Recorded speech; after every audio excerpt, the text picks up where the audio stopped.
It's a beautiful day, Valentine's Day. We are still very much in the season and the month of love. I hope that you're expressing love to all your loved ones and people around you. Good morning to you, cherished viewers. You are welcome to the Koko Digest Morning Show. I am your host, Yaira Awuno. We're coming to you live from the studios of Clock TV here in the Ministries of Accra. And you can also catch us on GoTV channel 184. And if you're not in the comfort of your home, you can join us via social media. Just like, share, and subscribe. Search for Clock TV and join us in the live stream here as well. We'll be streaming live on Facebook and on YouTube, and you can follow us on all the other social media platforms. Now, here's what to expect for the Koko Digest Morning Show today. As a lifestyle segment, we're going to be learning about compromise and, more importantly, how to compromise without losing ourselves. Business segment is also going to be talking about the cocoa industry reset agenda, the way forward for the farmers, for the LBCs, for the international markets, and for Ghana as a whole. So that's a conversation I know we don't want to miss. Now, sports would also be bringing us highlights as always, and then also we'll be talking about some issues on the online and print review. Now, for now, let's prepare to be motivated for today.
As I always say, we are in the month of love, so our quotes are going to be love-centered. And today's quote is by Rumi, and it says, "Love is the bridge between you and everything." Love is the bridge between you and everything. So Rumi's words suggest that love is not just an emotion, but a powerful connecting force. Now, it is the invisible bridge that links your inner world to the outer world. Without love, life can feel fragmented, you versus others, you versus circumstances, you versus the world. But with love, separation softens, walls become doorways. Love connects you to people by fostering empathy, compassion, and understanding. It also allows you to see yourself reflected in others, transforming strangers into neighbors and acquaintances into family. In love, differences become opportunities for growth rather than division. Love also connects you to purpose. When your actions are rooted in love, love for your craft, love for your community, your calling, they carry deeper meanings. Work becomes service, efforts becomes devotion. Even challenges become pathways to growth rather than obstacles to resent. On a spiritual level, love bridges you to the world itself. It shifts your perspective from isolation to belonging. You begin to feel part of something larger, that is nature, humanity, and even the divine. The world no longer feels like something happening to you, but something you are in a relationship with. In this sense, love is the bridge that turns distance into intimacy, fear into trust, and existence into connection. It reminds us that we are not separate from life, we are woven into life. So this is the quote for today. I hope that it is something that's going to get you to think, deeper and think, about love, your understanding of love and how you also express it. And of course, your views on the world as well. Now let's take our weather forecast for this morning. And this is the 24-hour impact-based forecast for Ghana by the Ghana Meteorological Agency. And Because Peter is not here to give us the in-depth analysis, I will just give us the summary quickly. So this one says, this morning, partly cloudy conditions amidst few cases of mist or fog patches are expected within the southern half of the country. As the day progresses, periodic sunshine with occasional cloudiness will dominate southern Ghana. However, there is a likelihood of thunderstorms or rain for parts of the coastline, particularly the Big Ada, Aflao, Angloga, Axim, Elubo, Takrade and their surroundings, and parts of the middle sector to late afternoon into the evening. Meanwhile, fairly dry and slightly hazy conditions will prevail across the northern half throughout the forecast duration. Now, this is the 24-hour impact-based forecast for today. So let's take note that, yes, there will be a mix. It's always good to be strapped. Just keep an umbrella handy just in case, the rains decide to be a little more aggressive or the weather changes. Get a jacket, of course. And, of course, wear something that's also a little free, breathable as well. Up next is our online and print review. Please don't go anywhere.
situation that we find the South region and for that matter, Burkina Faso, our neighbors. As you know, our traders trade among our sister countries, and this particular one, where they go for tomato and then bring them to Ghana. And usually they're going to go with their own truck, and then sometimes they usually assist them. Unfortunately for us, this time, in this town, Tito, they were there, and then unfortunately, the jihadists ran into the town and started running up almost everybody, especially the males, and targeting to kill every male that's on site. And unfortunately, our traders with their team were in also that town. And they had to separate the male from the females. And unfortunately, went on the shooting spree, killing almost all the males that were there, and then pinning them together with the truck. And in this instance, we have the very unfortunate situation that we had some Ghanaian men, because the truck driver with other 9 men, with 8 women, were on this particular truck. And sad to say, we lost 7 of the men, and 3 of them got injured. 1 woman also got badly injured, but the other 7 women were not really injured. And the sad thing is that the area is still called off. I have been talking to my colleague, the Minister for the Burkina Faso, the Secretary for Burkina Faso, since Saturday. When even the incident started, the information was very sketchy. We kept talking together with our mission in Ouagadougou and the foreign ministers. We kept talking and been updating each other. And the southern region, the 7 bodies are banned beyond recognition. And as of yesterday, we had agreed that they have begun decomposing and have to be buried. We wanted our mission to even go and witness the burial, but the southern is that it's so difficult to create a safe passage for even our mission to go there because of the situation. Because obviously the Burkinabe authorities managed after several hours to reclaim that city. Okay. So what's happening is that what they've told us, they will bury today, this morning, 10 o'clock. But our women who were dead, who are not really injured, we encourage that they should go and witness and take as many pictures as they can as possible. Once they promise us that after the burial, they will try with their military to create a safe passage to move those who are injured and the uninjured Ghanaians to our mission in Ouagadougou. Very unfortunate. Right, so that was the Interior Minister, Honorable Muntaka Mubarak, speaking on Joy FM. And basically, the attack seemed to have been directed at mostly the men. The women were, so to speak, spared, even though I think 1 woman was badly injured. And this issue of the terrorism or militant attacks, it seems it's getting rather close to home because Burkina Faso and Ghana share a border. What do you think is going to happen? What's the way forward, especially with the government? Yeah, this incident is sad. Let's say that may the souls rest in perfect peace, Amen. 7 of them. Their purpose is to make sure that Ghanaians get food, tomatoes to eat. That is the main reason why they went to Burkina Faso.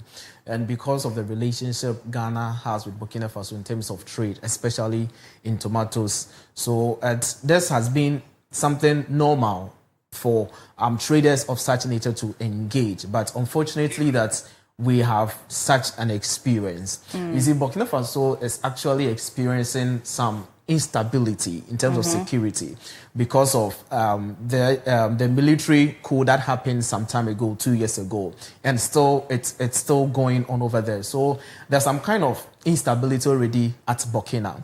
So they are our traders facing this incident should tell us that this is not just an accident, but it is something that was perpetuated, it's organized, because the statement even mentioned the name of the group or the Islamist attacks. That is a JNIM.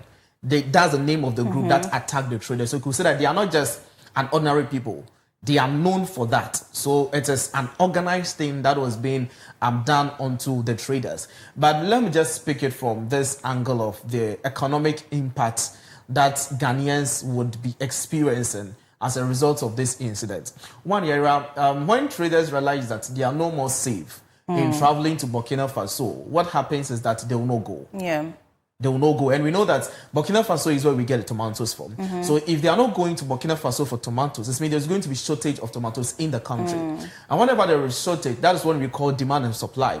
When the supply for the commodity is less and the demand for the commodity is very high, what happens is that it automatically pushes the price for that commodity to go up. Yeah. So if care is not taken, we are going to experience price hikes in tomatoes. And you can't do away with tomatoes, at least in your daily activity.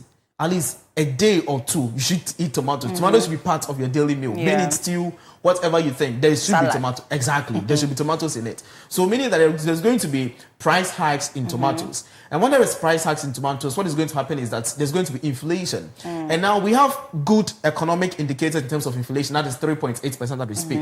So if tomatoes price goes up and inflation increases, it means that our next target of inflation is going to be a problem if care is not taken. That is another thing we need to look at. Two, what is going to happen is that one, when we heard that the track was being bent down. So now a truck owner will now tell himself that if the borders is not secured, I will not allow my truck to go. So this is a break in supply chain. In as much as the tomato is not coming, the way for tomato to come to the country is through this truck. If they realize that now they've bent the truck down into ashes, it's not only killing the human being, but the truck was bent down. Not only the truck, the tomatoes itself, the commodity, the inventory. And research proves that this truck carry about 100 to 120 crates or boxes of tomatoes. And going to research, they'll tell you that a box of tomato roughly costs 2,000 from Burkina. So if it costs 2,000, just imagine about 100 boxes of tomatoes. That is 200,000 Ghana cedis. Owed 2 billion. That is loss of someone's capital. Yeah. So how are they going to organize themselves for another trade to Burkina Faso to bring in these same items for us to enjoy?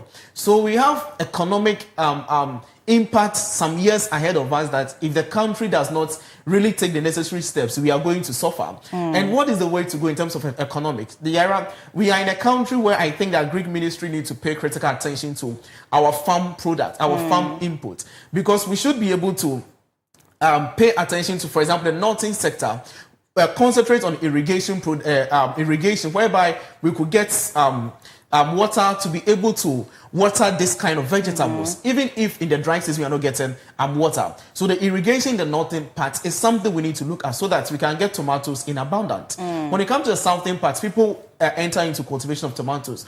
What is the way to go? Let us invest in them. Let us give them the capacity, the needed resources needed for them to produce tomatoes in large quantity to be able to feed the country. That is the way to go.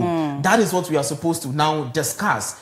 This is not just a coincidence, but this is to tell us that we need to be self-sufficient or self-reliance in our own agriculture input. Right. That is basically the meaning of what is happening. So it's a wake-up call. It's a wake-up call. Yeah. Now, away from the economic part of it, lives have been lost. And we heard from even the video excerpt that some bodies were burnt, beyond recognition.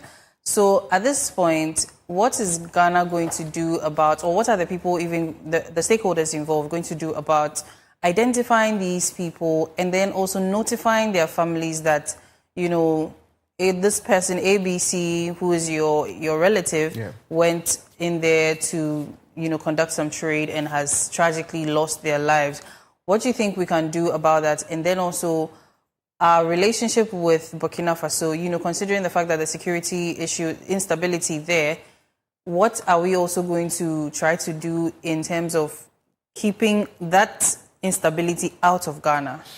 So yeah, I think this is a very good question. Addressing the media by the Minister of Interior made it clear that he has spoken with the military, Burkina Faso authorities that they should conduct DNA test on all the people who died because of the state they find themselves. So DNA should be conducted on them so that when they inform the family about it, they would be able to identify that this or that, or this person is from this family, this person from that family. So for the identification, they are actually working on that with. And the information also written indicates that they were buried, that was yesterday, 16th of February, because of the state of the body.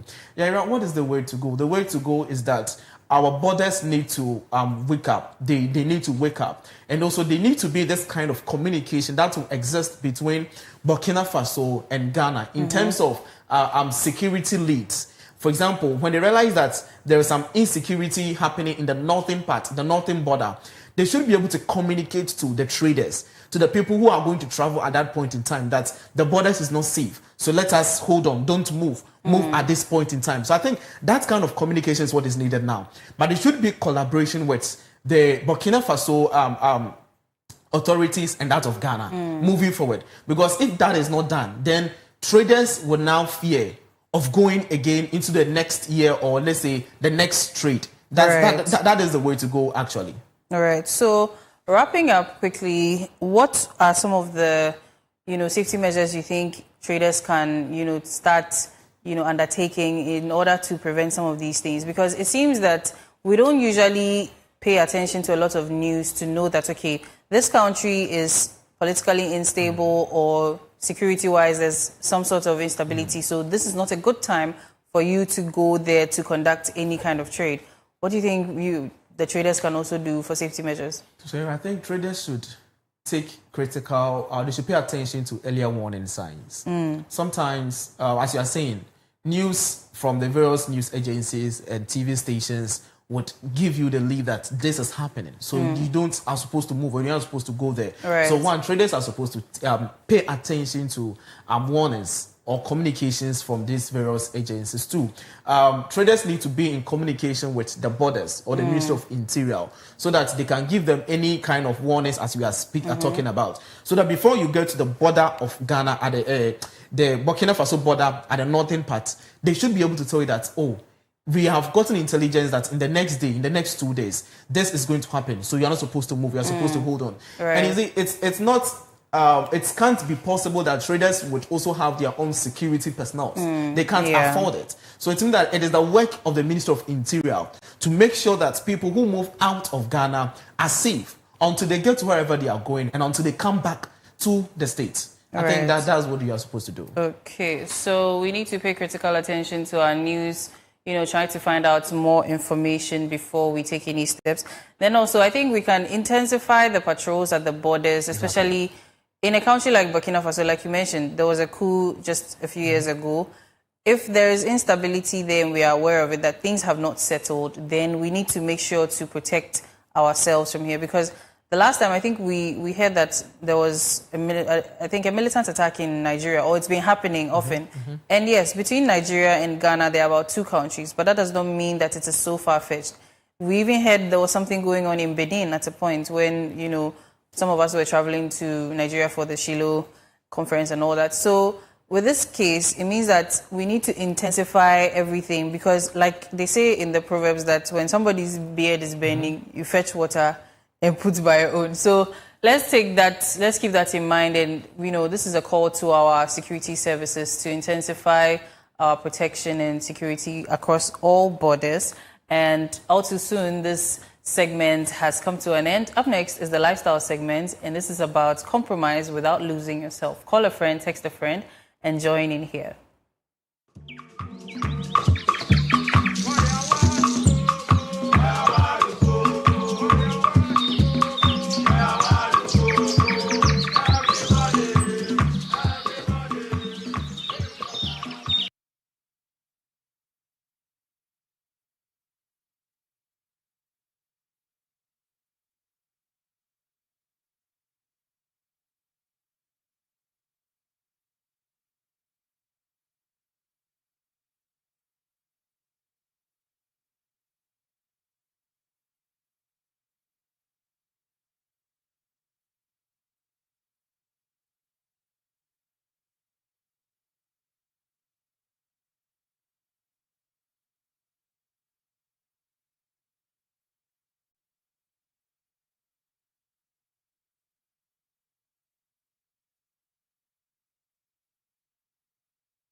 Good morning to you, our lovely viewers, and you're welcome to Lifestyle segment on the Koko This Morning Show. My name is Bevelyn Annabelle Ejibia, and this morning our topic is very simple, okay?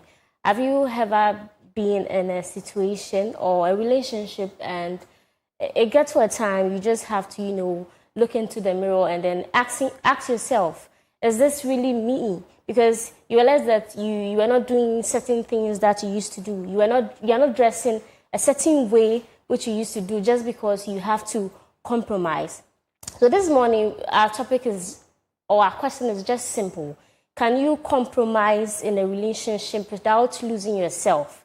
And to help us, dissect and bisect this topic is Mr. Nathaniel Imprim. Welcome, sir. Thank you, Beverly. Thank you so much. All right. So we are talking about, how to compromise in a healthy way so that you're not going to lose yourself. Mm-hmm. So I'll first start on this note by asking you, how did you spend your Valentine last weekend? Compromising, anyways. So the last weekend was in-house because of the rain, spent time with family, reassessing myself. So it wasn't really anything big. It was okay. It was good. The way I'm looking at you, I'm anticipating you had a lovely Valentine. Yeah. Don't be too sure, okay? I actually had exams, so it was kind of like a tough time, but then... Interesting. But do you believe in Valentine? I don't really believe in someone setting a precedent for you to express your love. I believe that if you want to express it, you go all out, whether there is an occasion for it or not. Anyways, it's still fine, regardless of that. Yeah. Right. Yeah. So now let's talk about, when we talk about, compromising, what do we mean when we say compromising in a relationship? So compromise in itself, I would say letting go of your own priority so another's priority can prevail. When you put that in the context of a relationship, letting go of your own priority, a decision, a plan, so your partners can actually have prevalence. So that is in a bracket how I put compromise. Right. Yeah. Does compromising mean, does it mean sacrificing what you love? To an extent, it means to sacrifice. If you let go, it actually means, okay, this is what I want, but because of ABC, I'm letting go of this. So in a way, it means sacrifice. But then to the degree of the sacrifice, that is where the whole issue can come in. You can compromise to a certain level, but beyond this level, you say, no, this is not a no-go area for me. So on that front, it means sacrifice on one hand. It also means setting boundaries so that you don't go beyond a certain limit. Right. So is compromising supposed to make us, feel sad, or is it supposed to make us fair? Sad. Like a punishment, no. People think because I'm giving out, no, I'll face some kind of consequences at the end. Okay, so it becomes depend on the person you are dealing with. Okay. So compromise in itself is not wrong, shouldn't be sad, but the person you are dealing with will now make you feel that. So I let go of this just for you, and you also messed up this big. But hey, I let go of this, and then this is better. I mean, I like this one. So both sides works, depending on the person you are dealing with, depending on the partner you are dealing with, depending on the other party.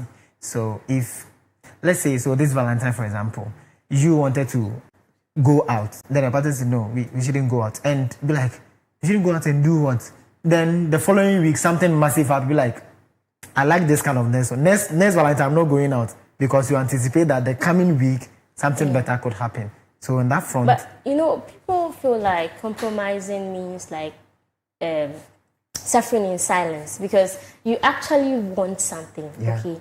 But here's the case where your partner or your husband or your wife is telling you that, no.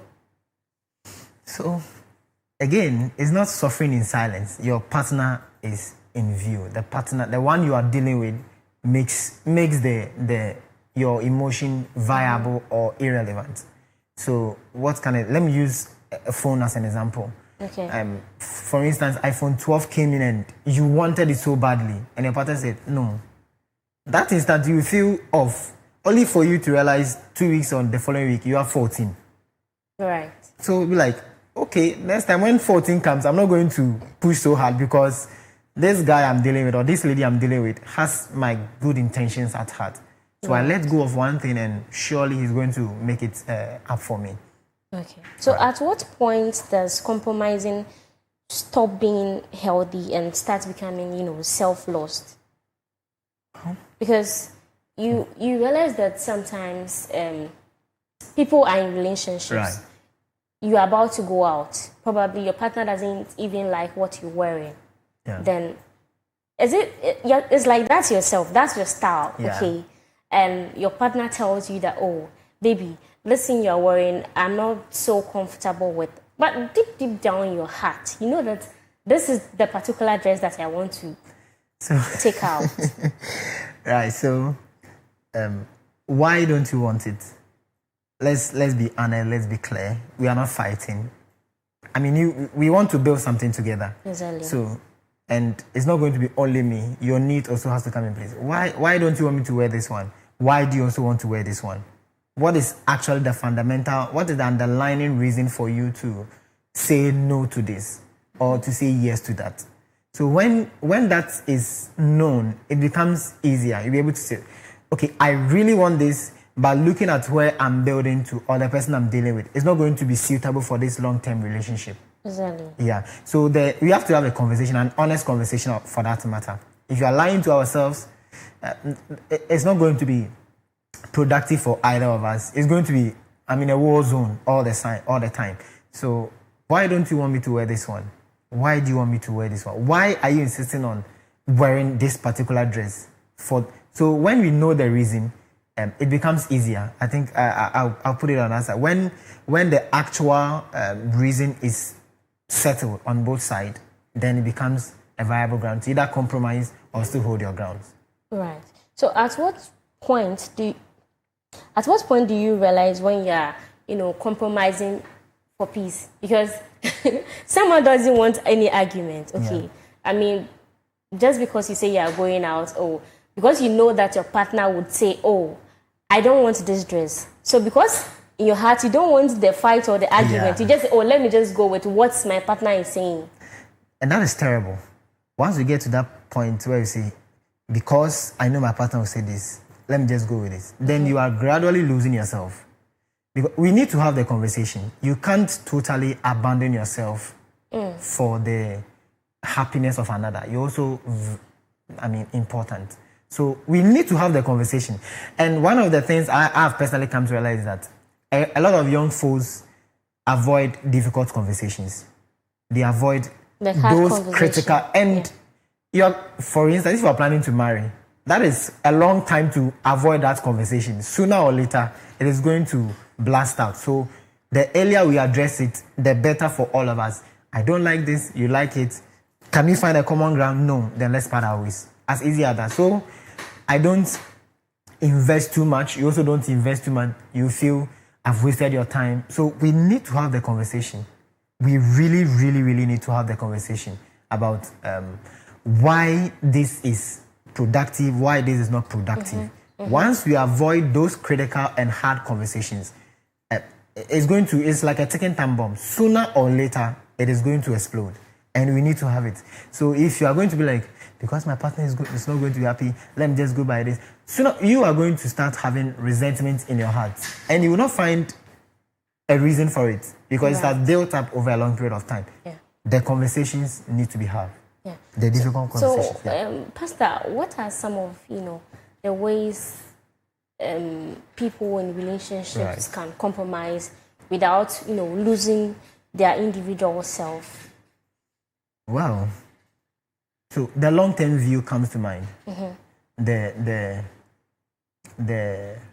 future, the vision that we are trying to build comes to. So when we have that in mind, we can decide on what to compromise and what not to compromise. You like to go out, you like to have fun, but we're also looking at the fact that we are trying to build a sustainable future for all of us. Yeah. So on that point, okay, I like the fun. It used to be every weekend, but I'm now going to do every other weekend. So you are going out, but you're also compromising. Why? Because the outing, you like it. We're also looking at building a sustainable future for all of us. So the long-term view, when it's in play and discussed, everybody has a fair idea. We can know how far we can compromise and what we cannot compromise at all. So the vision, the future relationship, we want to marry. You are looking at an expensive wedding. But then after the wedding, there is marriage. Of course, there are responsibilities. Right. So we can't blow everything on the wedding. When we come home, that's going to be another trouble. And for my experience and view, after the wedding, people actually struggle. There is a joke, I don't know, no, it's not a joke, a real life issue. The man went for a loan to do an expensive wedding because somebody has promised him that he will give something out. And that person didn't call. After the wedding, that is trouble. Right. Yeah. So the long-term view, when it is in play, we know that we are going here. We can know that, okay, this one has to go. We can go back to it here and there. That works fine for all of us. Right. Most problems come into relationship when there are assumptions or less communication. Right. What does communication role play when it comes to compromising a relationship? Well, that is very critical. It's like one of the major ingredients to compromising. I don't want this. So the difficult conversations, when young people are in love, they don't want to say the hurtful things. Yeah. The things they know but it matters. It is important. Yeah. It is important. We need to have that conversations. We need to sit down. Say, I don't like the time you call me. When I call 2 times, you don't answer, you don't return the call, no message. If this thing continues, I don't think we can work out. And yes, you love this thing, but the way it is going to really affect you. So the conversation, and not just talking, we need to make sure that we understand each other. We are finding a common ground. So I like it, you don't like it. Can you do 50-50? Yes, we can. Let's have the common ground there. So conversation, communication, understanding, and then the comprehension of everything actually matters when we want to compromise. It really, really matters. We need to have the difficult conversations. We need to have the conversations as often and as regular as possible. Yeah. Right. And there's this narrative that, setting boundaries when it comes to relationships or when it comes to marriage makes you, selfish. Yeah. In a way. How can, couples set boundaries about certain things that, not actually mean that they are trying to be selfish? It is well. So, once couples come together, I'm a pastor, so let me speak from that angle. So, there is no 50-50. It's 100-100. Okay. We can't do one leg in, one leg out. It won't work. I'm all in, you are all in. We are going to make this to work, or we are all failing here. One man said that when they are having an argument and the wife says that she's packing her things to go, that as soon as the wife starts packing, he's also packing his things. As you are going, I'm following you. They say, what happens to the children? They should also go and find their mother and father. So it's all in. Okay. It's all in. Yes, there is a little bit of selfish. Everybody is selfish to a certain degree. But if we want to make this thing work, we will have to be selfless at a point in time. Not just abandoning ourselves to the cause. But we have to be a little bit selfish and a little bit selfless, just so that the union can grow. Just so that the union can grow. If we are all going to be selfish to a certain level, nothing is going to be built up. Nothing on earth is going to be built up. We need to let go of sometimes our own priority and then focus on the main goal that will benefit the both of us. So on that front, you have to be a little bit selfish, but not hold on tightly that, no, I can't let this thing go. At a point, you really have to let it go. You really have to let it go, yeah. But how can couples, make big decisions together without one person having total control of everything? So the issue is actually one person is going to have total control. Okay. Whether we like it or not, one person's idea will prevail. And the other will have to be like, I wanted this, but this seems better. Let's go for it. one person is always going to be and it's not always going to be the male. Sometimes the female's idea is going to be much better. Imagine one gentleman in some village in the country, and then he has met a promising young lady in Accra. And because you are the man, the lady should move from Accra and come and join you in the village. No, that we are going backwards. You need to assess. She being in Accra, there's more potential. That look at the positives exactly. and the negatives. Weigh everything. Be like, I need to move from this place and join her in Accra. We can do much better there. So definitely one is going to dominate. But then the other shouldn't say, continue it. No.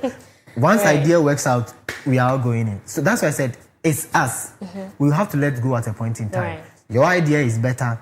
I had this idea, but this seems better. Let's go for it. And we are all championing it. Because if one says that this is better and by all means we are going for it and be like, you see, no, that is really bad. Okay. When one person's idea is powerful, influential, positive enough, when you weigh the options, Charlie, this looks better. Let's all go for it. And obviously, that's going to be someone's idea. All of us are not going to have the same idea at every point in time. Definitely. It is going to be one person's idea, and it may look domineering, but then it is better. It's going to help all of us. Let's just go for it. But do you think, like our upbringing or how we are being brought up, parenting, has an influence when it comes to how people compromise in relationships? Very much. Let's say the person grew up where she had total control about everything. Or the mom, decisions don't allow her to make. So it leads into every other relationship she has. That's true. Yeah, so our upbringing plays very, very, very vital role. But again, it is not enough. At a certain point, when you cross it, you need to make decisions for yourself. Right. Your upbringing, your society, your school, your circle, they all have an influence in who you are becoming. But when you grow to a certain level and awareness comes to play, you need to know that, no, this thing is wrong, that thing is wrong, this is better, I can adjust here. So upbringing plays vital role. Society, community, parenting, even the school that you went to. Exactly. It's everything plays a role. But you can't say, well, that's how I was brought up, so that's how you are going to go. That's a disaster in the waiting. So when you come of age at a certain level, you need to have awareness. Your conscience has to be clear enough. You know that, I used to make every decision for myself, and that has cost me 4 relationships already. All the 4 cannot be wrong and you are the only right person. You need to assess yourself. Be real, honest. This thing that I'm doing, it's not healthy.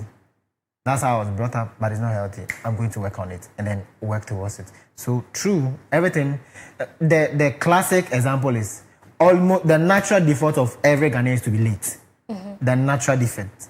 Because when you say 8-7, the meeting starts at 7. You're like, oh, obviously they are going to start at 7:30, for example.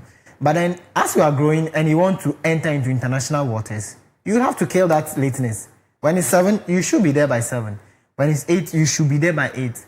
So, upbringing is there, but you are growing. You need to be aware of the terrain that you have now. And that is how individuals, when they come to a certain awareness, should behave in line with compromise and every other thing as well. Right. So, how should, parents go about, teaching their children when it comes to compromising?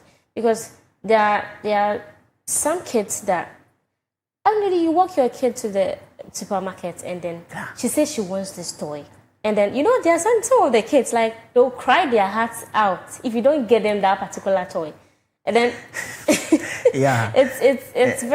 it's sometimes some way. It's true, and that is a fault in parenting. It starts at home. When a child is crying, when a child is throwing tantrums. You remember our mothers? Some things, tantrum is not a word. You don't have it. But as we are growing up, I don't want the suffering that I went through, my children, and we are denying them of certain things that made us us. Certain things that we wouldn't have there when we were younger because your mother is there. The woman can just look at you like this.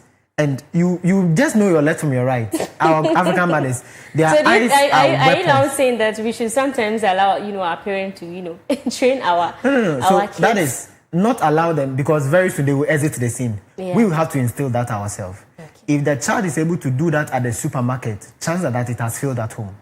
There was no discipline at home. They always have their own ways. Children at a certain level, they don't have the capacity to decipher between decisions and the consequences. Okay. Once they are crying on something and they get it, oh, so crying works. That's what works up in their mind. I want this toy. You said no. They cry, want to, it works. Okay, so this thing works. Now you use crying as a tool. If you want this toy, I say no. You cry your heart out. It's still no. You realize that no, this thing doesn't work.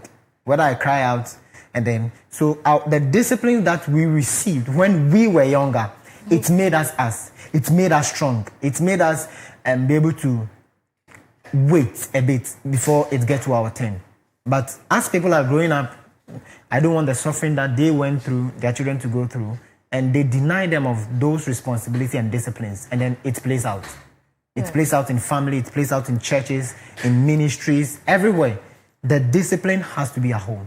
Right. The discipline has to be at home. Firm discipline. I've had people say that, when they cook, the children say they don't want it. And then when someone say that, you need to give them an option. Either you eat what is there, or you go and find your parent outside to give you what you want, or you sleep hungry. There is no other alternative. So you have to eat it. Yeah.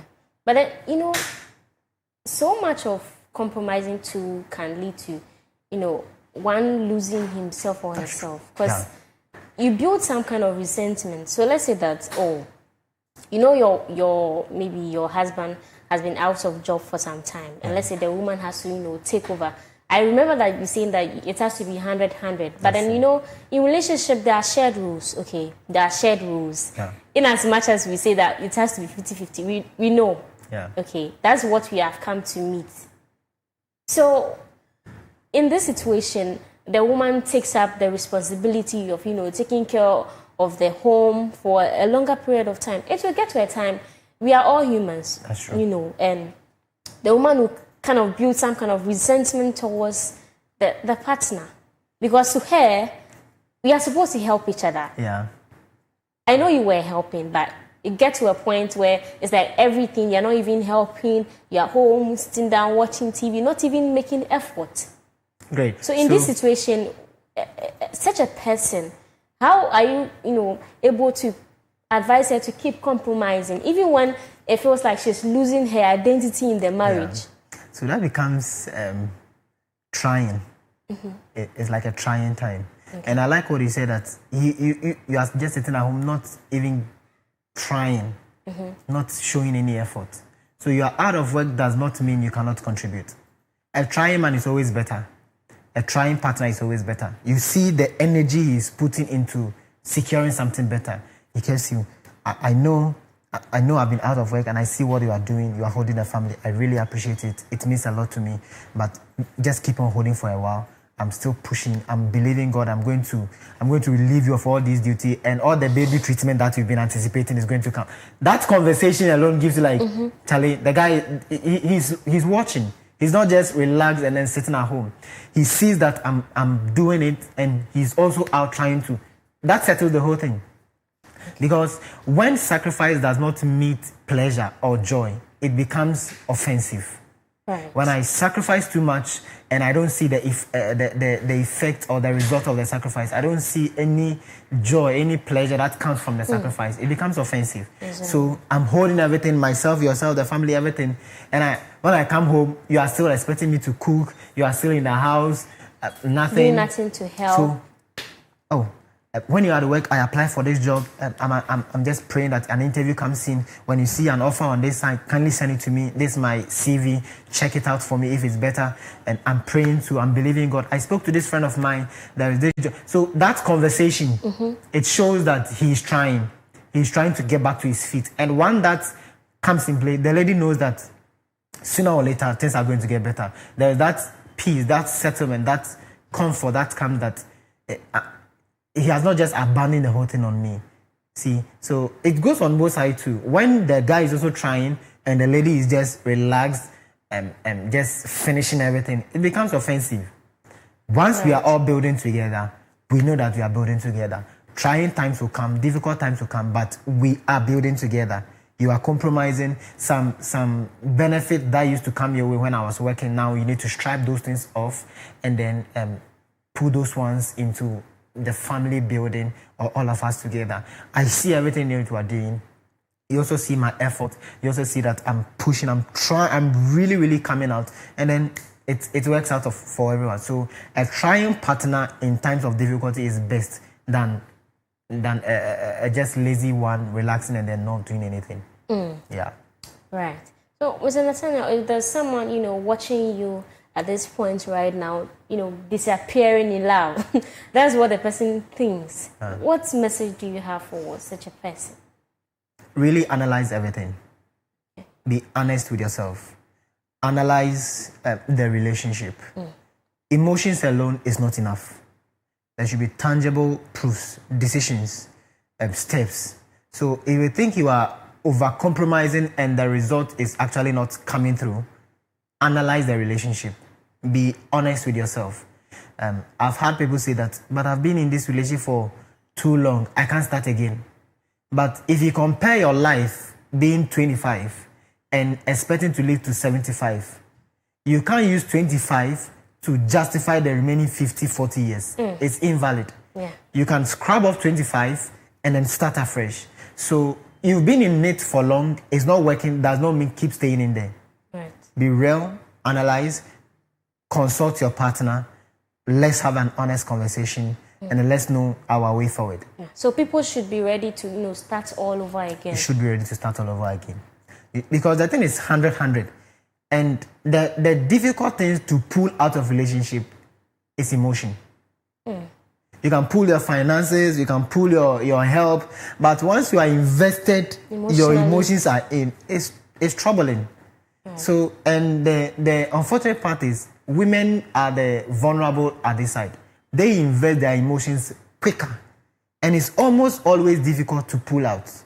So you can be in a relationship that is actually going nowhere. Everybody is saying it except you. But what is preventing the men from investing? Men invest their emotions, but women do it quicker. Okay. You see, men invest their emotions. Men also are involved. But when we weigh it, for instance, money, who invests money in relationship more? The women.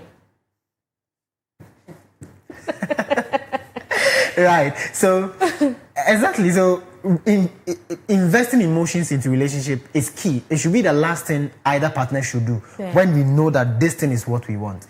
Other than that, invest your mind, think through, ask questions, ask important questions, analyze, be real.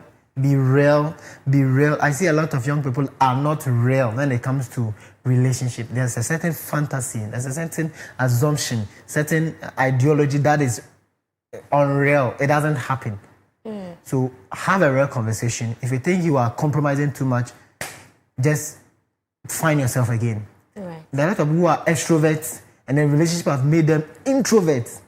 That is very sad. Yeah. That is very, very sad. We see that a lot. Yes. Especially when the relationship becomes like a very long-term one. Exactly. So they think that I've been it for long, I can't just pull out. That's the more reason why you should pull out. Because that's what I said, being in it for 25 years and then looking at spending your life to 70 years. 25 minus 70. Are you willing to say that the effect of the 25 should affect the remaining 40, 50 years? Or you're not? No, I can't continue like this. The ball is in your court. Yeah. But is this like a final words? Yeah. Yes. So my final words is have an understanding partner. Understanding partner. Right. Wow. That works a lot. It goes a long way. It really, really goes a long way. And how are you going to do that? When you have the honest conversations. There are things, once you're having a conversation, be like, I can't compromise on this. Then you know that this thing that I'm going in for, he can't compromise it. You know it. You have the idea, but don't assume. I don't really think I agree with you with the understanding. Because the understanding can be in a controlling way because you have said it. You mean the other party should, listen to what you say. No. But I feel like you should have a considerate partner. Considerate, understanding. Like, it should be there. We should understand each other. I know you like this stress, but the way you are growing, and I anticipate that you're going to go into corporate world. It doesn't befit you. So I know you like it. I also look at you. I anticipate your long-term goal. It doesn't work well. The way you talk, that's how you are brought up anyway. But if you are going to be promoted at the office, you need to tone down. Exactly. So I understand. I'm considerate. You also understand you are considerate. And then we work it out together. Right. So, yes, interesting conversation. And that was Pastor Nathaniel Imprim, giving it to us. And I think he's made so many, interesting parts of the show. Now, I would like to have the birthday to celebrate some people who, yeah.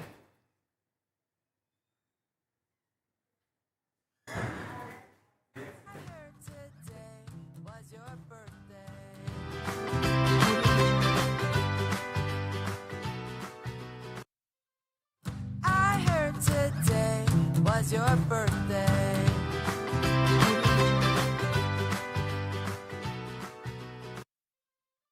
I heard today was your birthday.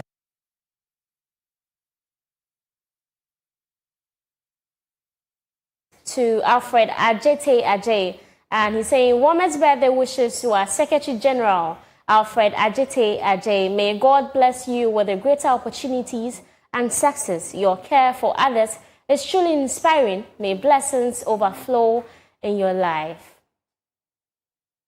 And this is coming from Peter, and saying happy glorious birthday to Osaberima Nana Kunedu, aka Integrity. Guy, more grace to your elbow. And again, this is from Jedad Gets Fit family to Abdul Amin Ibrahim, and it's saying that happy birthday to a professional player who plays for Djibouti Premier League side association, Supportive du Port Sports, Abdul Amin Ibrahim, wishing you a year filled with goals, victories, and bigger wins, including that next big contract. Congratulations to you in advance. Yeah. And thank you so much for joining us for the Lifestyle segment on the Koko Digest Morning Show. See you next time on Thursday. Do have a great day.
Hello, lovely viewers. Good morning and welcome to the Sports Update segment, and of course on your favorite morning show, the Koko Morning Show.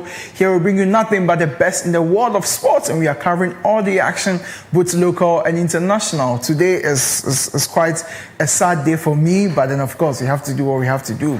So yeah, join me as we dive into the world of sports. Before I start with the news for today, of course the updates for today, let me talk about yesterday's game, Barcelona against Girona. It's quite unfortunate that Barcelona lost against Girona in the fixture. Yes, we were hoping that we'll win against our Catalan, just a Catalan derby. So I mean, Girona is of course from Barcelona. We're hoping to win against them, but then unfortunately we couldn't. It was a sad game. It was a sad day for Barcelona fans worldwide, and I want to just encourage Barcelona fans. We've seen the worst. I mean, this is quite unfortunate, but then it had to happen. Let us just be steadfast. Let us continue to support the team because they are doing their best. And of course, the officials are not really helping us in the best way, but we don't need them. Of course, we are the best. We are Barcelona. Let's move on to our stories for today. Let me go straight away to the local stories. So yes, of course, we have the Super Clash. 10-man Hearts of Oak silence Asante Kotoko. So yes, on Sunday, Asante Kotoko hosted Accra Hearts of Oak at the Barbara Sports Stadium, and of course, Hearts of Oak had 10 players. One of their players was sent off in the dire minutes. The beginning of the game, yes, and then we're hoping that Kotoko was going to win this game against Hearts of Oak because obviously Hearts of Oak is a man down, but Hearts of Oak decided to surprise Asante Kotoko by winning by a goal to 0. Yes, this is a response to the game that happened last year, December, where Asante Kotoko came to Accra and faced Accra Hearts of Oak, and then of course won against them. So we're hoping that Kotoko was going to continue with this surprising victory. But Hearts of Oak stand Asante Kotoko. It was quite surprising because the game was just one-sided in my opinion. Hearts of Oak dominated the game, and of course it was quite a poor performance by Asante Kotoko. After the game, most of the officials, most of the sports pundits were all saying it, and we realized that no, there is something wrong with Asante Kotoko, and this is not the Kotoko that we know. We were hoping that it was going to be a very wonderful game, a backlash, a back-to-back action game, but Hearts of Oak came out victorious. Kotoko tried to win the game. They did their best, trying to create chances and all. As being seen on our screen, there was a lot of chances created by the Asante Kotoko team. But the keeper, Benjamin, Ghana Black Stars #1, as at now, Benjamin Asare was doing very well in his post. He actually performed very well. He actually showed, he actually proved to Ghanaians, to the Asante Kotoko fans why he must be chosen. Of course, the Hearts of Oak fans why he must be chosen and to be the #1 goalkeeper for the Black Stars. Let me move on to our next story for today. Yes, so I'm moving on to our next story. Now, our next story, we have the Black Princesses meet Uganda in the Under-20 World Cup qualifiers after winning against South Africa. So yeah, the Black Princesses, after facing South Africa here at home where we drew 2-2 against the South African team, women's team. They flew to South Africa to play the second leg of the tournament, and then they emerged winners by scoring 1 goal against South African team. Many of the fans going into this game were not hopeful for the Black Princesses because I'm looking at their performances from the first game. Yes, they did very well, but they couldn't convert most of the chances, and then hoping to win, and then you lose out to South Africa for them to score 2 goals, equalize the 2 goals for the game to end in 2-2. Most of us were not really happy about it. Most of us were not really hoping that they will come out victorious, but yes, they surprised surprised us once again. These ladies are doing very well. They're putting in their best, and of course, we appreciate the efforts. And Uganda team too, they during their game, they also won by a goal to 0. So by aggregate, they won 2-1. Their first game ended by 1-1, and like the Black Princesses, our first game we ended 2-2, and then in the return leg we won by 3-2. Just as the Uganda team, they played 1-1 in the first leg, and then during the second leg they won by a goal to 0. So 1 goal deficit for both teams. Let's move on to our next story for today. So we have Tyler Reddick. This is an international story that has to do with NASCAR. So Tyler Reddick wins the Daytona 500 for Michael Jordan owned 2311 Racing. So this is a NASCAR competition. For those who don't know much about NASCAR competition, it's more like F1 racing, where we have drivers from all around the world competing on a turf, trying to see who is the best when it comes to racing in the car. So yes, this team is owned by Michael Jordan. It is co-owned by Michael Jordan, where his team won for the first time. They won the Daytona 500 in the car owned by Michael Jordan, which was driven by Reddick.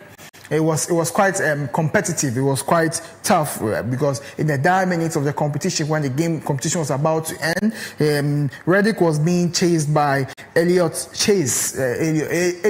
who tried to overtake him, but then unfortunately Elliott had a small and minor accident which took him off the competition, and then it gave Reddick the victory, yes, landslide victory over the others. So yes, this is quite incredible because Michael Jordan, this is his birthday week, and then he's hoping to earn a ring for winning this competition, and this is quite a big surprise for him. He made a comment that until he receives the ring, he's not going to be satisfied, because he feels like this is like a dream to him, because he wasn't hoping that he would win this competition. But yes, this is the fun of the game. This is the fun of sports. He was able to win with his car. Let's move on to our final story for today, and it has to do with Tottenham appointing Igor Tudor as new head coach. So the former Juventus coach has been appointed by Tottenham, the board of Tottenham, to head Tottenham going into the last parts of the season.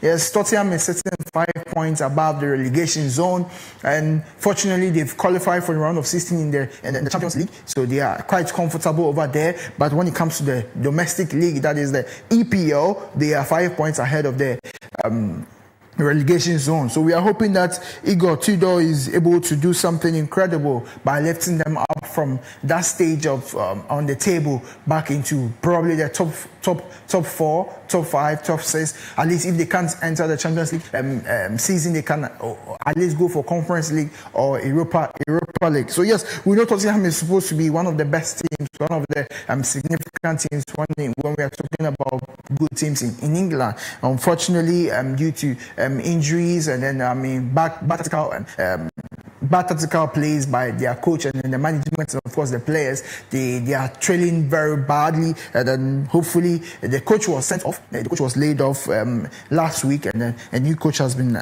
appointed. We are hoping that Tudor will be able to do very well. Unfortunately for Tudor, I don't know if it's a bad news or good news for him, but he's facing his rivals in the London derby. That is Arsenal. They are playing Arsenal on February 22nd. So we know that his first game is going to be a big test for him, of course, to test his players, to test his management, to test his skills, to test his formation. He normally likes to play a 3-4-2-1 formation, where he wants to hold up to a 3-back against whichever opponent. So we know he's quite formidable when it comes to the midfield. He has a very strong midfield in every team he manages. So we are hoping that Tottenham is able to bring that up for the team Tottenham as well, and bring them up into the top 6, top 10 of the EPL teams. So viewers, this is for the sports update segment. My name is Benedict Nketiah-Kwatin, and I was your host for today. Next is the main segment.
Yes, yes.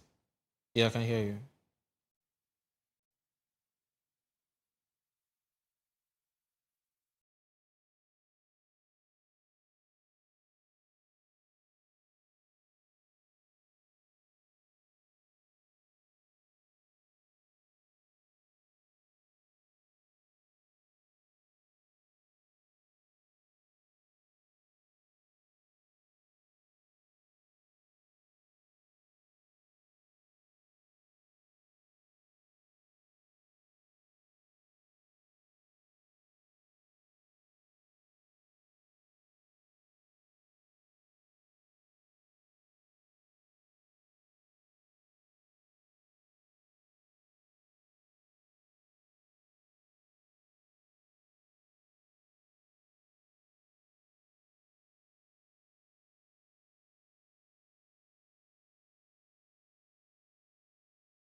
Decided on the following reforms to guarantee a fair price to the cocoa farmer, secure the financial viability of the cocoa sector, and ensure the long-term sustainability of the cocoa industry.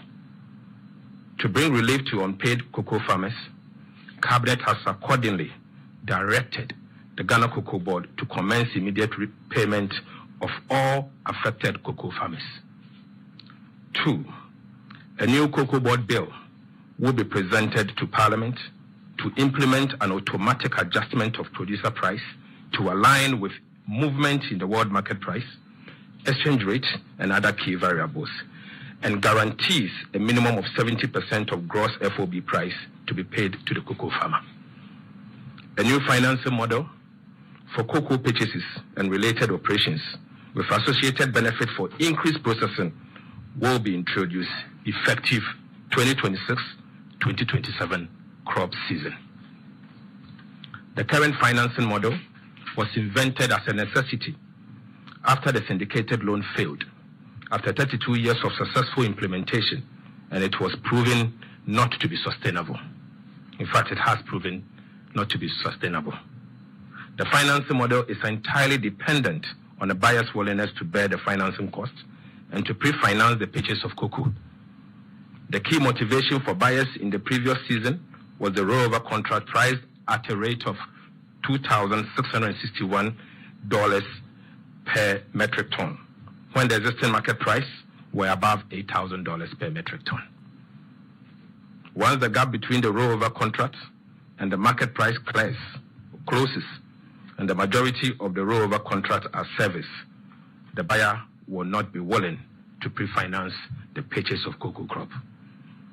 Alternatively, the previous indicated loan model requires that Cocoa Board sells forward most of the raw beans to lock in the contract, which repays the loan and serves as collateral as well. This system did not allow Cocoa Board to optimize prices on the market. In addition, the use of raw beans contract as collateral for the loan meant that Ghana could not optimize its installed capacity for processing.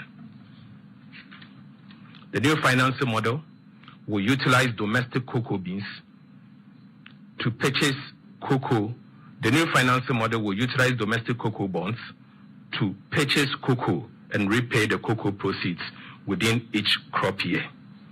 The bonds will be used to raise a revolving fund for Cocoa Board to turn around at least once during the season. The model will also revive the indigenous licensed buying companies that have been completely thrown out of business as a result of the current financing model. State-owned produce buying company, PBC, will be revived to resume full operations and become the leading licensed buying company in the cocoa sector with immediate effect. We decided on the following reforms to guarantee a fair price to farmer, to the cocoa farm.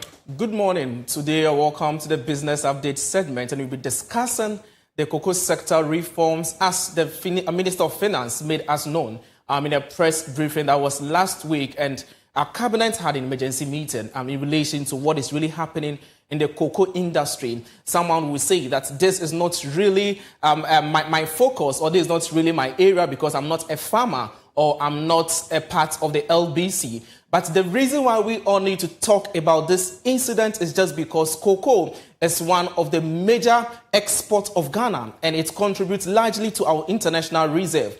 When cocoa have issues, trust me, it's going to affect the currency stability as a country. What we are enjoying currently from last year till now is as a result of the exports that we get from gold and also from cocoa. So if one major export or one major input in our export sector is facing a challenge, it is a wake-up call for all Ghanaians to partake in this discussion. That is why this morning we are bringing you this discussion. We're doing this with two financial analysts and also one spokesperson of the Ghana National Cocoa Farmers Association in the person of Nana Eduana II, and also the CEO for Ohene Cocoa Limited. And the financial analysts we have Mr. Nelson Kujo Kwaboji, who happens to be the head of finance for Meban Capital, and also Mr. Martin Ohin Enim, who is a financial analyst, who will be joining us for us to have a detailed discussion on this very incident that we are talking about. During the press briefing, actually, the Minister of Finance highlighted major reforms, and that is what we are going to look at before our guests come into the discussion. And starting with the big one is the replacement of the old syndicated loan model with domestic bond purchase. So this is the first one that we are going to look at. But is it really going to be feasible? Why the cocoa bond being introduced this time around? Aside the issues we had with DDEP, do you think this one is really going to work out? Or for the analysts will give us detailed info into this very incident. We also have conversion of 5.8 billion Ghana cedis legacy debt into equity. Conversion of 5.8 billion Ghana cedis legacy debt into equity. We also have the introduction of automatic producer price adjustments linked to global prices and exchange rates. How is it going to be feasible? When global market price for cocoa increases, are farmers going to enjoy immediately, or is it going to take time? What happens if our prices in the global market drops significantly? Are farmers going to suffer? These are some of the questions that this morning we are going to answer on this very show. We also have the fourth one, which talks about cost cutting and operational restructuring within the Koko board. And it's very interesting.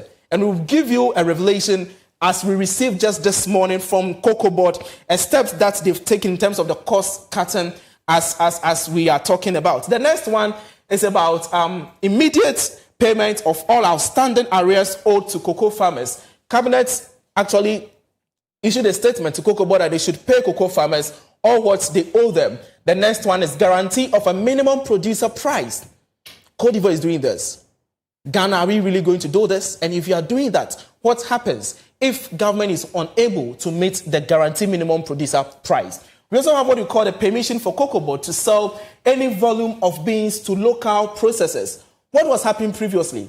Why was Koko board not able to sell beans to local processors? And why this time around, Koko board wants to sell local beans to the industry players that we have in this country, as we say. The next thing we are going to also talk about is the revival of the producer buying company, that is PBC. Revival of PBC. It is also another thing we are going to talk about here on the business discussion this very morning. The next thing on the list is mandatory processing of at least 50% of cocoa locally from 2026 and 2027 crop season. Gold board is doing about 40%. Now, cocoa is going to do 50%. What does it mean to the economy in terms of job, in terms of revenue, in terms of tax? We'll be discussing this into details. We have the next one, talks about transfer of 4.3 billion Ghana cedis road liability to the road ministry. Why is this still necessary? Is it just transfer of liability, or someone is going to pay for this in the near future? And the last one on the list is forensic audit and criminal investigation into Koko board's past operation. Why is it necessary?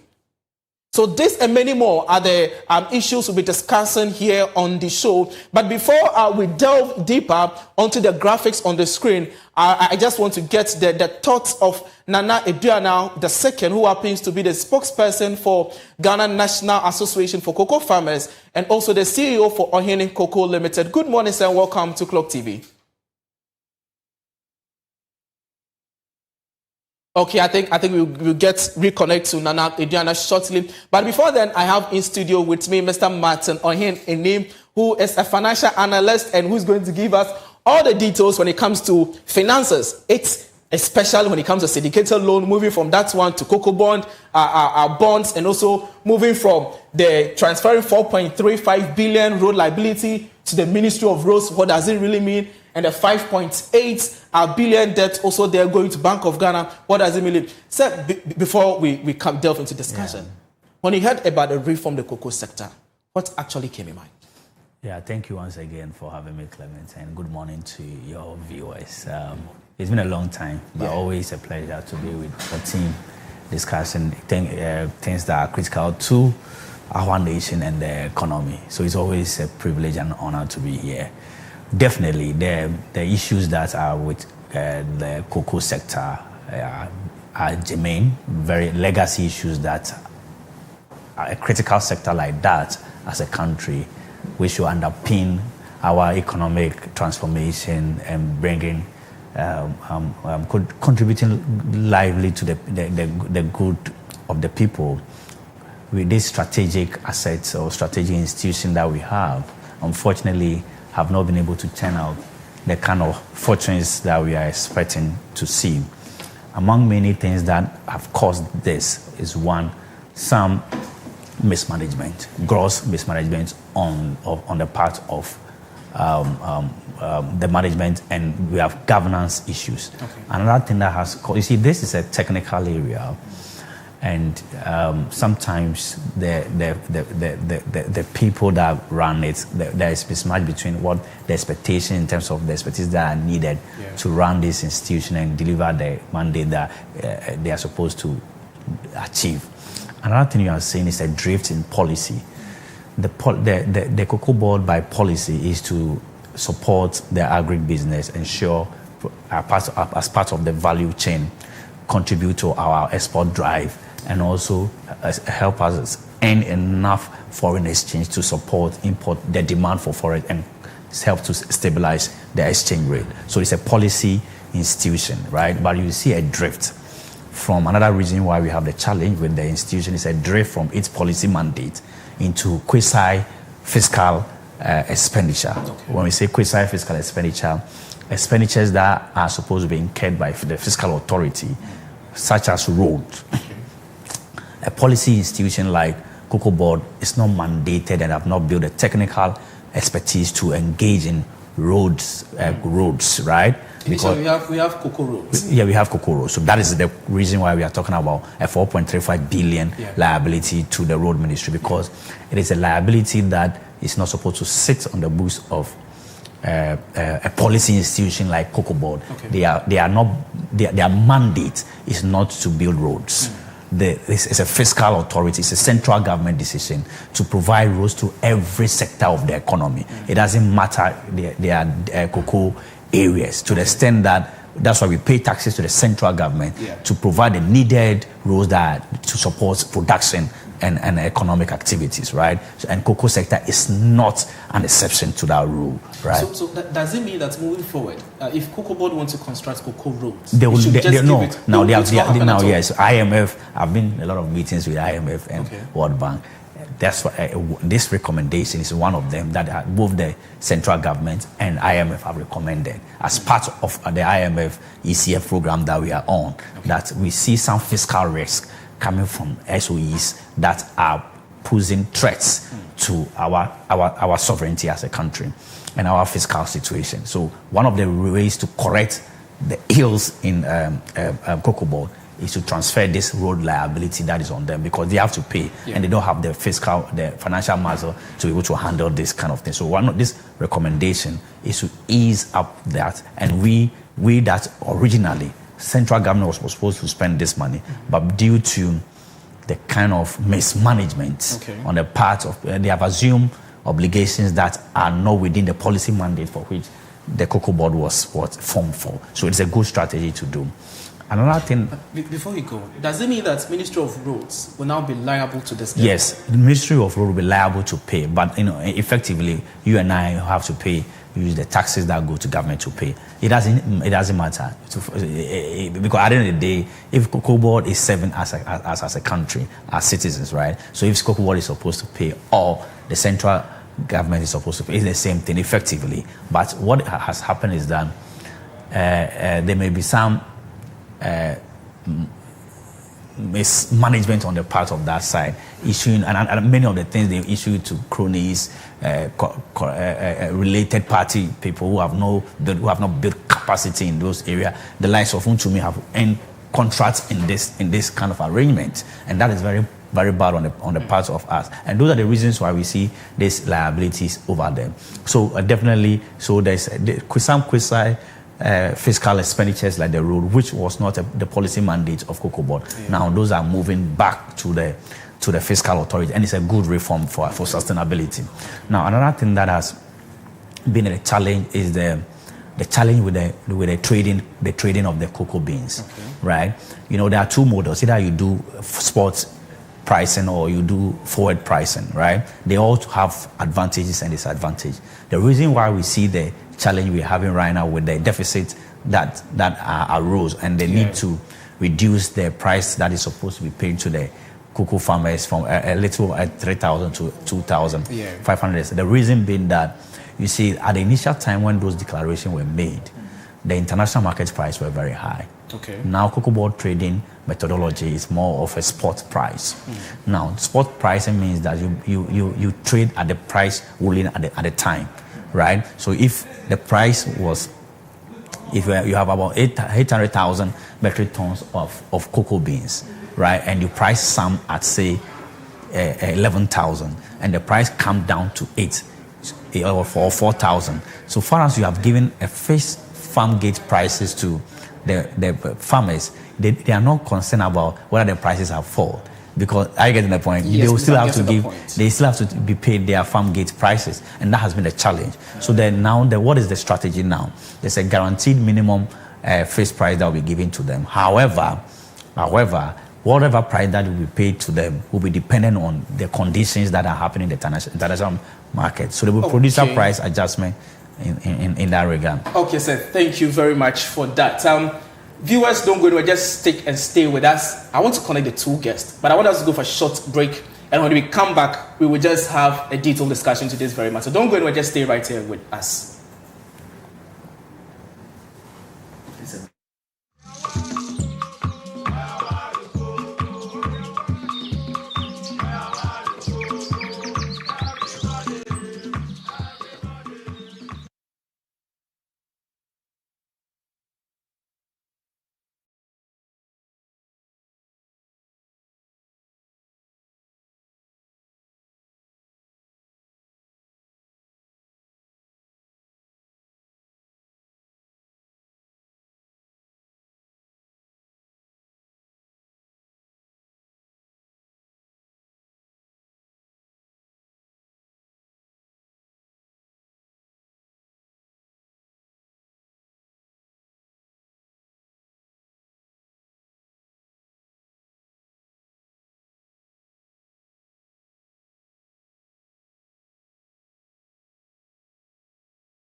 Dr. Abbey noted that current laws mining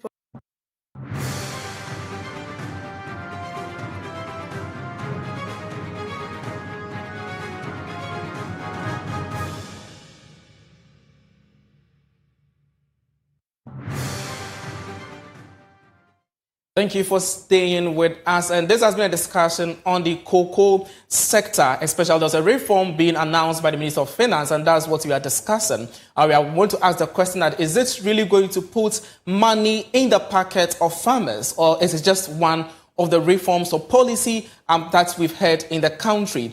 And doing this with me, as I said earlier, we have Mr. Martin Ohin, who happens to be the financial analyst with us in studio. We have Nana Eduana II, the spokesperson for Ghana National Association of Cocoa Farmers, and also the CEO for Ohene Cocoa Limited, who will also be joining us via the phone in. We also have Mr. Nelson Kujo Kwaboji, who happens to be the head of finance for Meban Capital, who also joining us through the phone in segment. Good morning, Nana. Hello.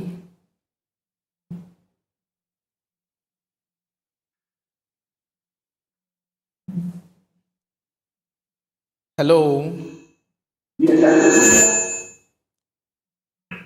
Nana, please, good morning. We would like to understand.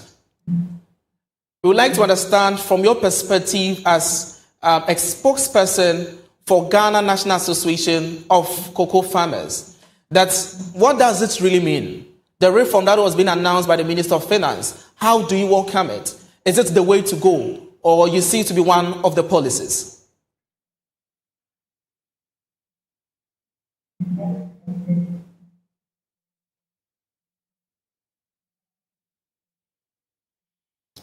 Hello. Okay, so I think we are working on getting Nana back to the line. Mr. Nelson.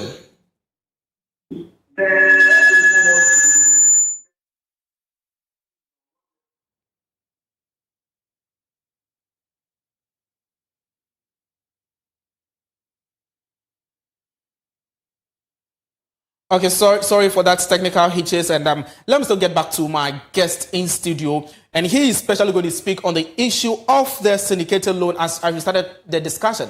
Mr. Nelson, sorry, Mr. Martin, initially the discussion was about government was relying on syndicated loan for financing, and that has been what we've practiced for the past 30 years.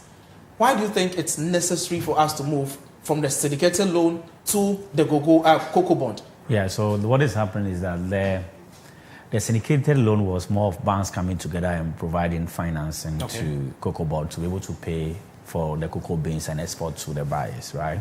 So what will happen is that Cocoa Board normally will enter into contract arrangement with the buyers, that's foreign buyers, and they use those contracts as collaterals for the banks, the banks that syndicate the loan, and then they receive those loans and support their cocoa farmers. But those loans are normally paid in US dollars. So it exerts pressure on us, our foreign exchange. We take it in forex, but on maturity dates, we need to pay them back in forex. So, and it has some advantages. The financing cost that comes with it is also very huge, right? So it exerts pressure on the economy. So the switch from a dollar-denominated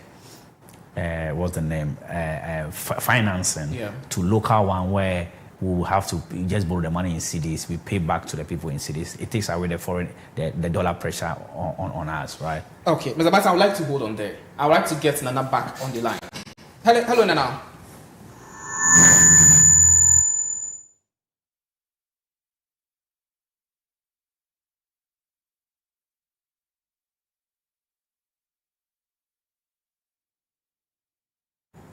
I think we still have issues. Sorry viewers for that technical challenge. Again, Mr. Nasa, I wanted to show you something on the screen. I would like the producer to project the syndicated loan on the screen as Mr. Martin speaks to it. Actually, the syndicated loan, and that's the financing model. The syndicated loan and that of the bond, cocoa bond that we have. So I'd like to project on the screen as Mr. Martin speaks to that shortly. So we had actually a graph to explain that for viewers to see that one, for viewers to get to understand. So it is a financing model, and looking at the financing model, we have the syndicated loan at one side and that of the cocoa bond also at the other side. So when you check the in-house screen we have, you can see that the financing model is this. The old model was a syndicated loan, and the new model is the cocoa bonds. And with the old model, we have what we call the source of funding is the foreign banks or the buyers, as you stated earlier. And the mechanism was about forward sales as collateral.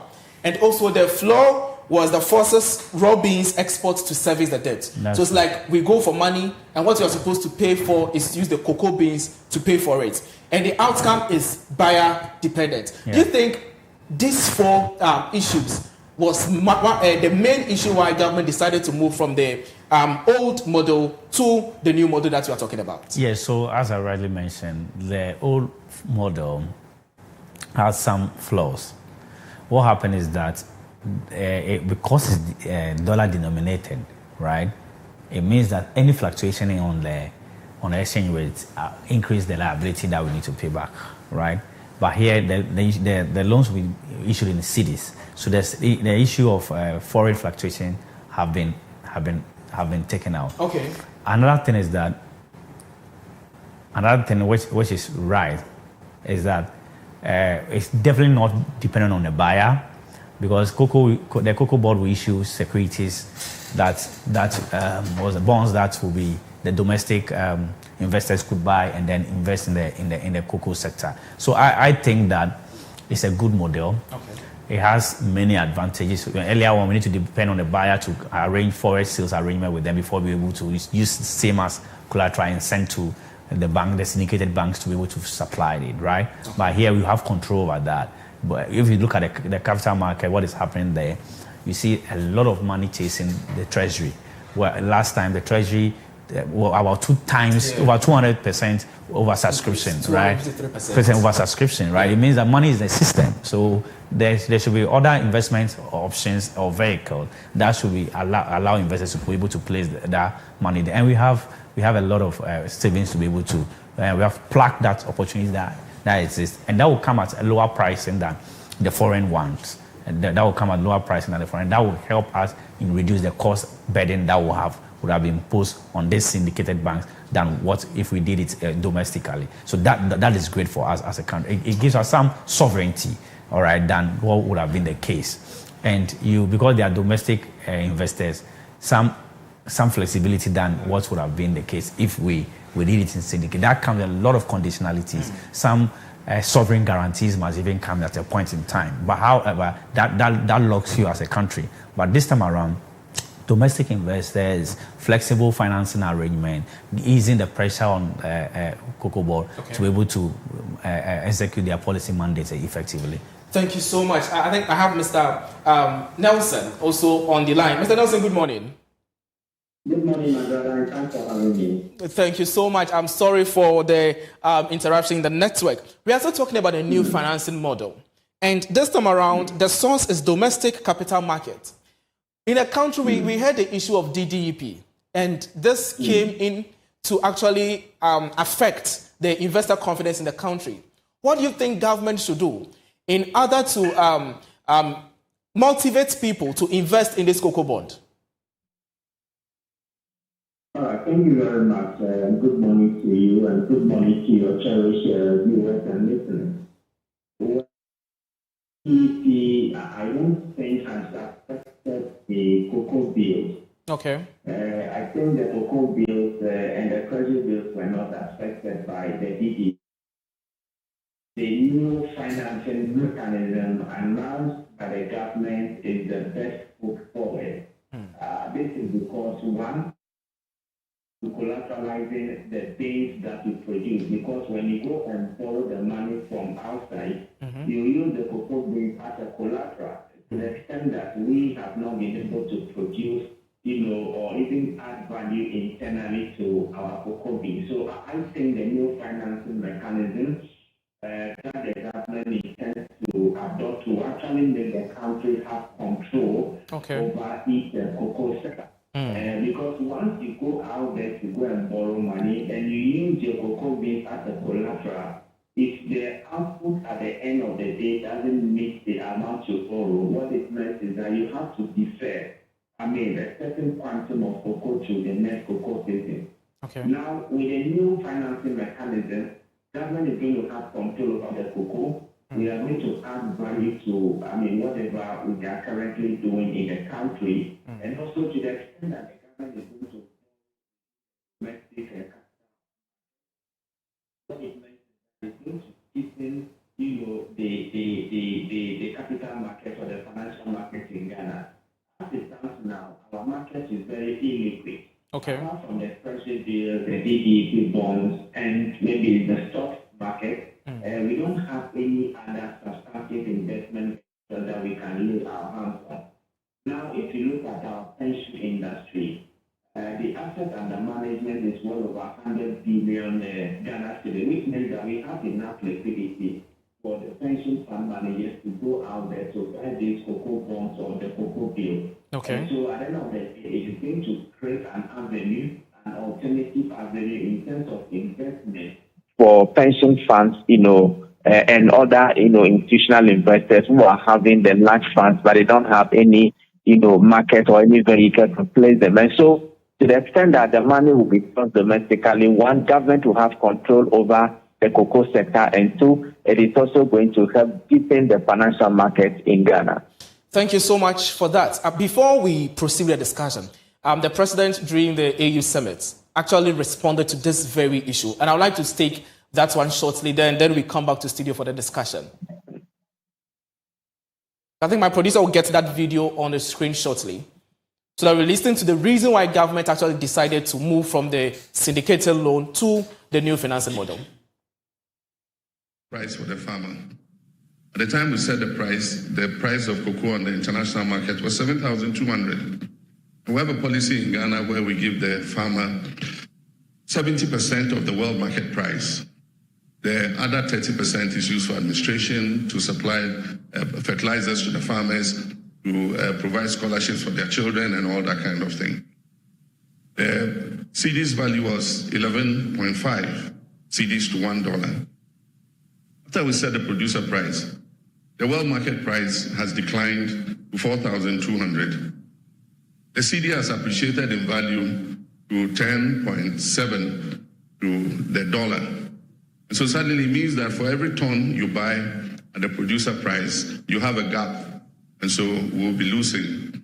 And so we held a crisis meeting and we took decisions. And one of the major problems is that To buy cocoa from our own farmers, we rely on funding from outside. And you know what the collateral for the funding is, our own cocoa beans. So you have to collateralize the beans to the financier, buy the beans and just ship them, and they pay you the international market price.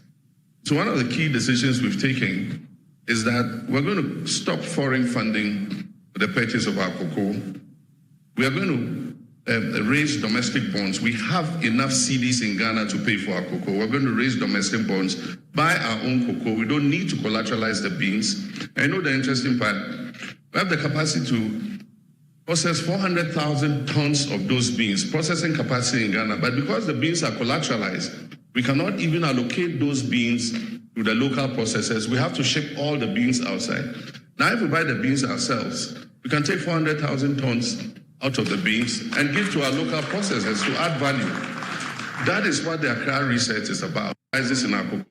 So that's what Mr. President said regarding moving from the syndicated loan to the new financing model. That even that one will give Ghana the audacity or the authority to be able to process about 40% or 50% of our cocoa beans. What do you mean of that?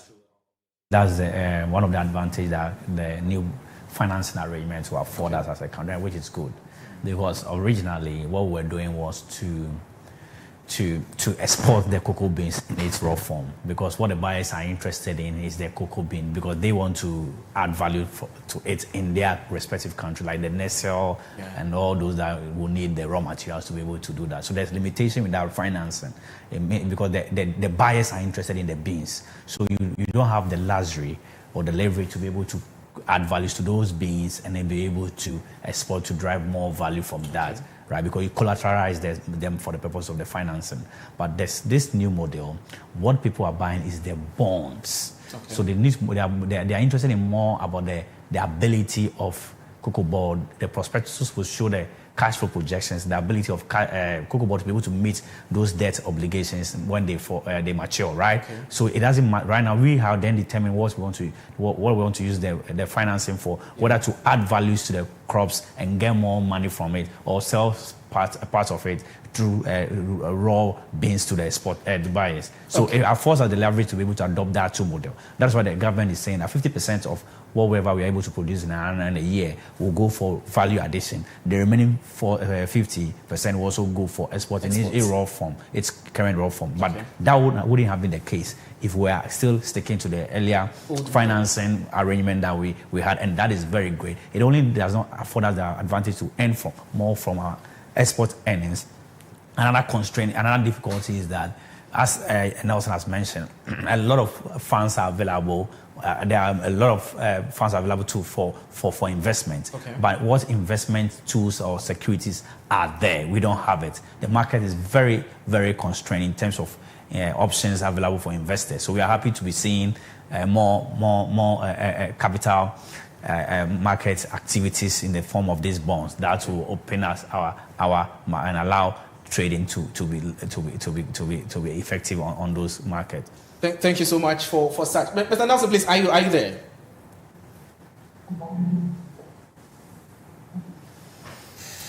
Yes, I want to connect back to Mr. Nelson on this very issue. Yeah. Especially, Mr. Martin was talking about the issue of the debt restructuring in terms of from 4.3 billion from the Cocoa Board to the Ministry of Roads, and also the 5.8 billion from Cocoa Board to the Bank of Ghana to absorb this incident. What does it mean if all this? What does it mean when these debts are being absorbed? Can you come again? Your line is very thin. Okay, please. So, in terms of this very reform, government has also made a proposal that there's going to be debt restructure on Cocoa Board parts or Cocoa Board liability, and on the security legacy debt of 5.8 billion is going to be absorbed by the Central Bank or Bank of Ghana, and road arrears of 4.3 billion Ghana cedis will be absorbed by the Ministry of Finance, or that is the Roads Ministry. What does it mean when the books of Cocoa Board is now clean? Does it motivate investors to look at the Cocoa Board sector, or what does it really mean into the books of Cocoa Board? All right, I don't really understand, government intends to convert 5.8 billion debt into equity. I don't know how that will work out because these are debts that the government has owed to, should I say, people that they sell the beans to.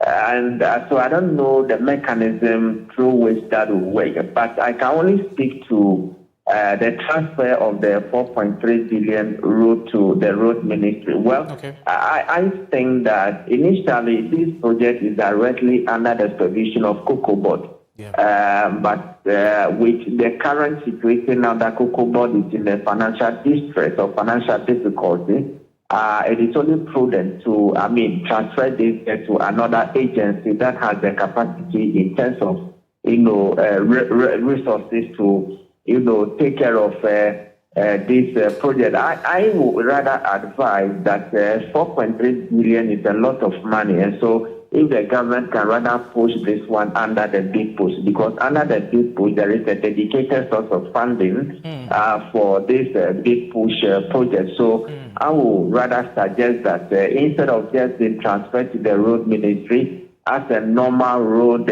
contract or whatever, it should rather be labeled as a contract under the big push so that dedicated funding can be allocated to it. Okay, thank you very much for such input. But I would like to stay on the issue of funding. There's a proposal made by government, especially to the issue that now prices of cocoa per bag in Ghana is going to be determined automatically by the world or global prices of cocoa in the world market. How do you see this proposal? Is it a good one? Can you come again? There is a proposal that now the price of cocoa in Ghana per bag to farmers is automatically going to be determined by the price of cocoa worldwide. That is the global market price of cocoa. Yes. Do you see this as feasible? And is it going to help farmers? Or are we going to see some kind of issues surrounding this very initiative? Well, I think that is the best thing to do right from the beginning, because the price of cocoa per bag or whatever is not determined in Ghana or Ivory Coast or any other cocoa producing country. Okay. There is a market for cocoa, and it is that market that determines the price. And so if, say, the price of cocoa at the international market is around $10, and you are giving, let's say, about 70% of that price to, as the producer price to the farmers. I think the price reduced. I think there should be a corresponding reduction in whatever amount you'll be paying to the farmers per ton or per bag. Okay. But in Ghana, all these things have political implications. People are making gains out of it because the government has decided to cut down not really significantly, but to cut down on the price per bag to actually reflect what the price is at the international world market. I think that is the best approach to go. Sometimes when you want to tickle people so much, you end up displeasing yourself. In as much as the government wants to push the cocoa sector, just as it is done in the oil sector, where the sector has been deregularized, I think the same thing should be done to the cocoa sector, so that the price that the government will be paying to the cocoa farmers will be dependent on whatever price that is on the international, cocoa market. If not, at the end of the day, the government will be shooting itself in the foot. Now, the government also intended giving free fertilizer and other, inputs to the farmers. Yeah. But I think that the best thing to do is for the government to engage the leadership of the cocoa farmers. I'm sure they have leadership. Yeah. The best thing is for government to engage them, because engagement has always been the best way forward. Once you engage them, you explain the realities to them, I think they will be fine. The cocoa sector is one of the low-hanging fruit, the lifeblood of this country, and so we need not to politicize that sector at all.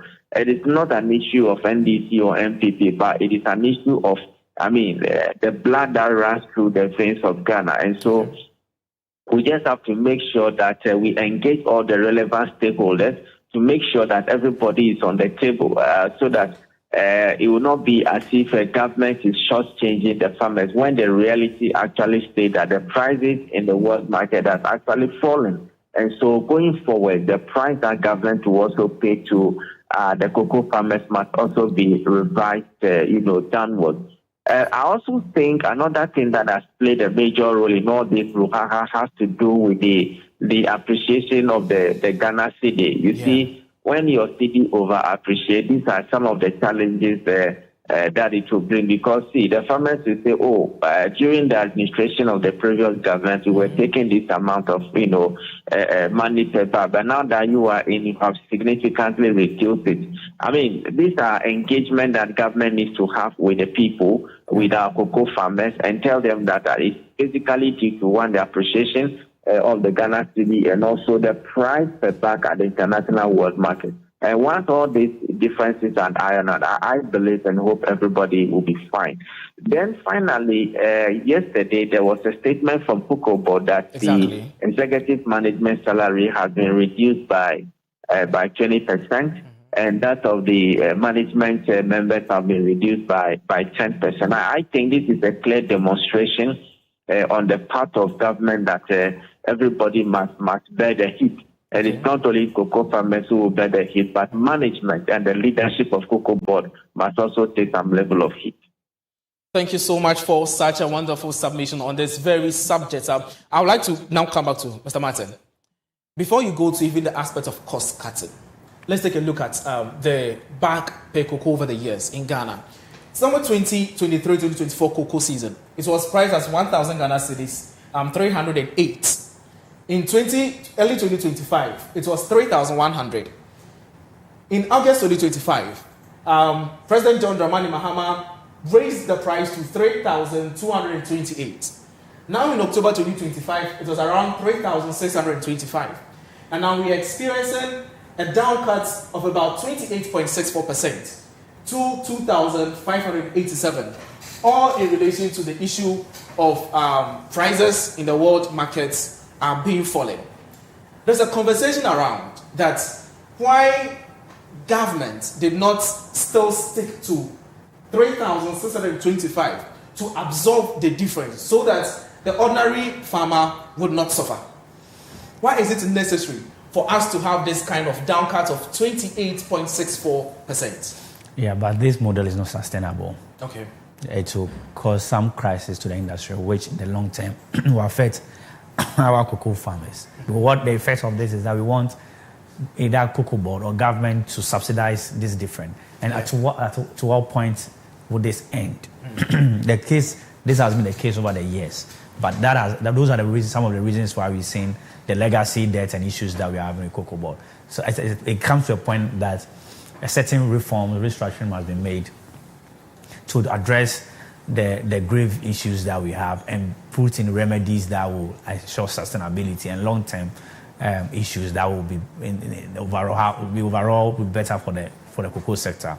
Okay. So and because of this problem, that is why the dynamics of the pricing cocoa has changed. Okay. And how farmers will be paid now has changed.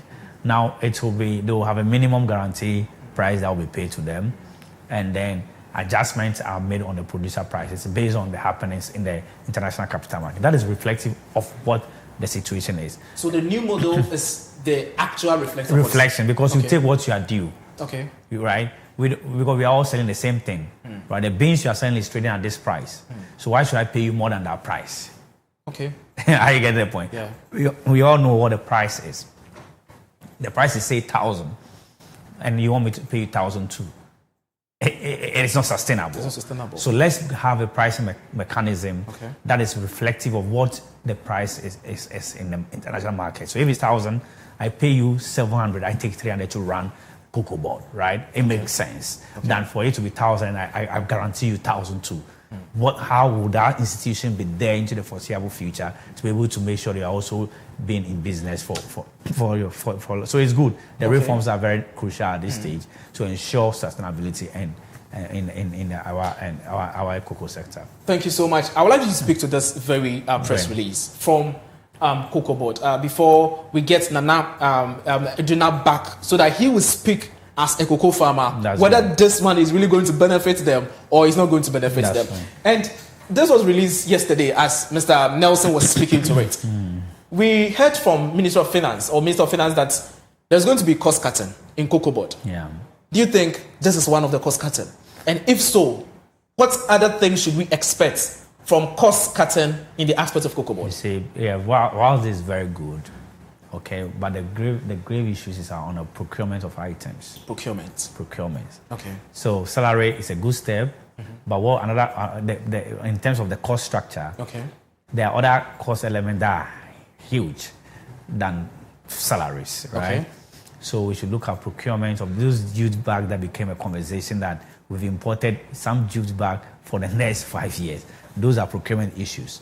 It's good that the cocoa road liabilities are moving from there. That is one of the challenges that they were facing, and it's a good remedy to address that. So the reforms generally should be cost cutting across every line of expenditure. Okay. So looking at procurement, all the items that we procure, let value for money be the guiding principle in all that we do. In the good step, management is demonstrating that hey, there's a new regime, there's a new reform. We want to put back cocoa board to the place of prosperity, a place that will contribute meaningfully to the fortune of the Ghanaian people. And across board, I'm happy that this will be a signal, will send some signal effect across the spine of cocoa board and affect the way they do their things going forward. And I'm happy to see that. I already said this is good, but let's look at the key procurable items that take a chunk part of our money, and let's be guided by the principle of value for money for all those items that we buy. And that is how sustainable we can see this making meaningful impacts in the lives of cocoa board. Thank you so much for that. So, as he said, this is very good, but the bigger one is the procurement, and that is where we need to focus majorly on it to see that the things we procure for is value for money. Yes, and I think we should add it to value for money audit. Or what do you think? Yes, of course. Okay. Because that is one of the reasons why they are calling for those audits, because the chunk of it is not a salary. What they are seeking to do is to check all the procurement that were made, whether it were guided by protecting the purse of cocoa board, and we're guided by the principles of value for money. Okay, thank you so much. Mr. Nelson, before we let you go, I would like to speak on the issue of the auditing or the investigation into criminal activities before continue. I think, Mr. Matt, I think we've lost Mr. Nelson due to technical challenge. But I would like to speak to this very issue. Government is talking about minimum price or guaranteed price for cocoa farmers. What does it really mean? That is a good measure, right? Because what happens is that you don't want in all this, the key stakeholder is the cocoa farmer.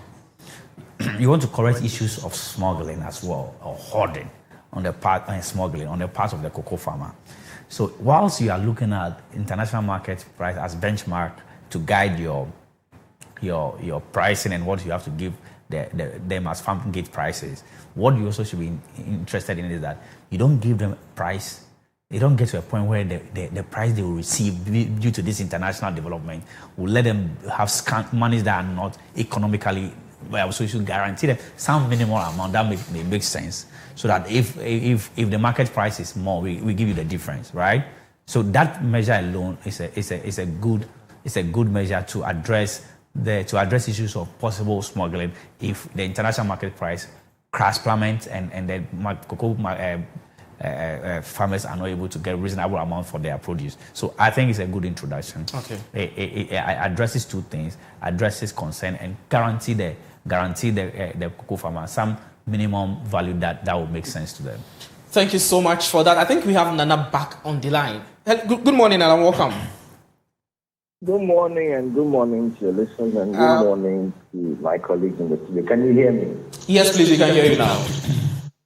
Okay. We are so sorry for the technical hitches. Yes, no problem. How can I help you this morning? Nana, so it's all about the cocoa sector reform that has been proposed by government, and as a spokesperson for Ghana National Association of Cocoa Farmers, how do you welcome this reform? Thank you very much. First and foremost, I think that what has been announced by government is really a knee-jerk response to a much deeper issue which needs to be addressed. I heard some of the theoretical stuff that your previous speaker was just saying right now. Okay. I mean, let's be very blunt and honest. We as farmers and then also for us more worldly, educated, informed farmers who actually have been in this business for some time, who see what happens in other jurisdictions and who understand some of the dynamics. Look, Cocoa board in its current form has completely outlived its usefulness. Completely.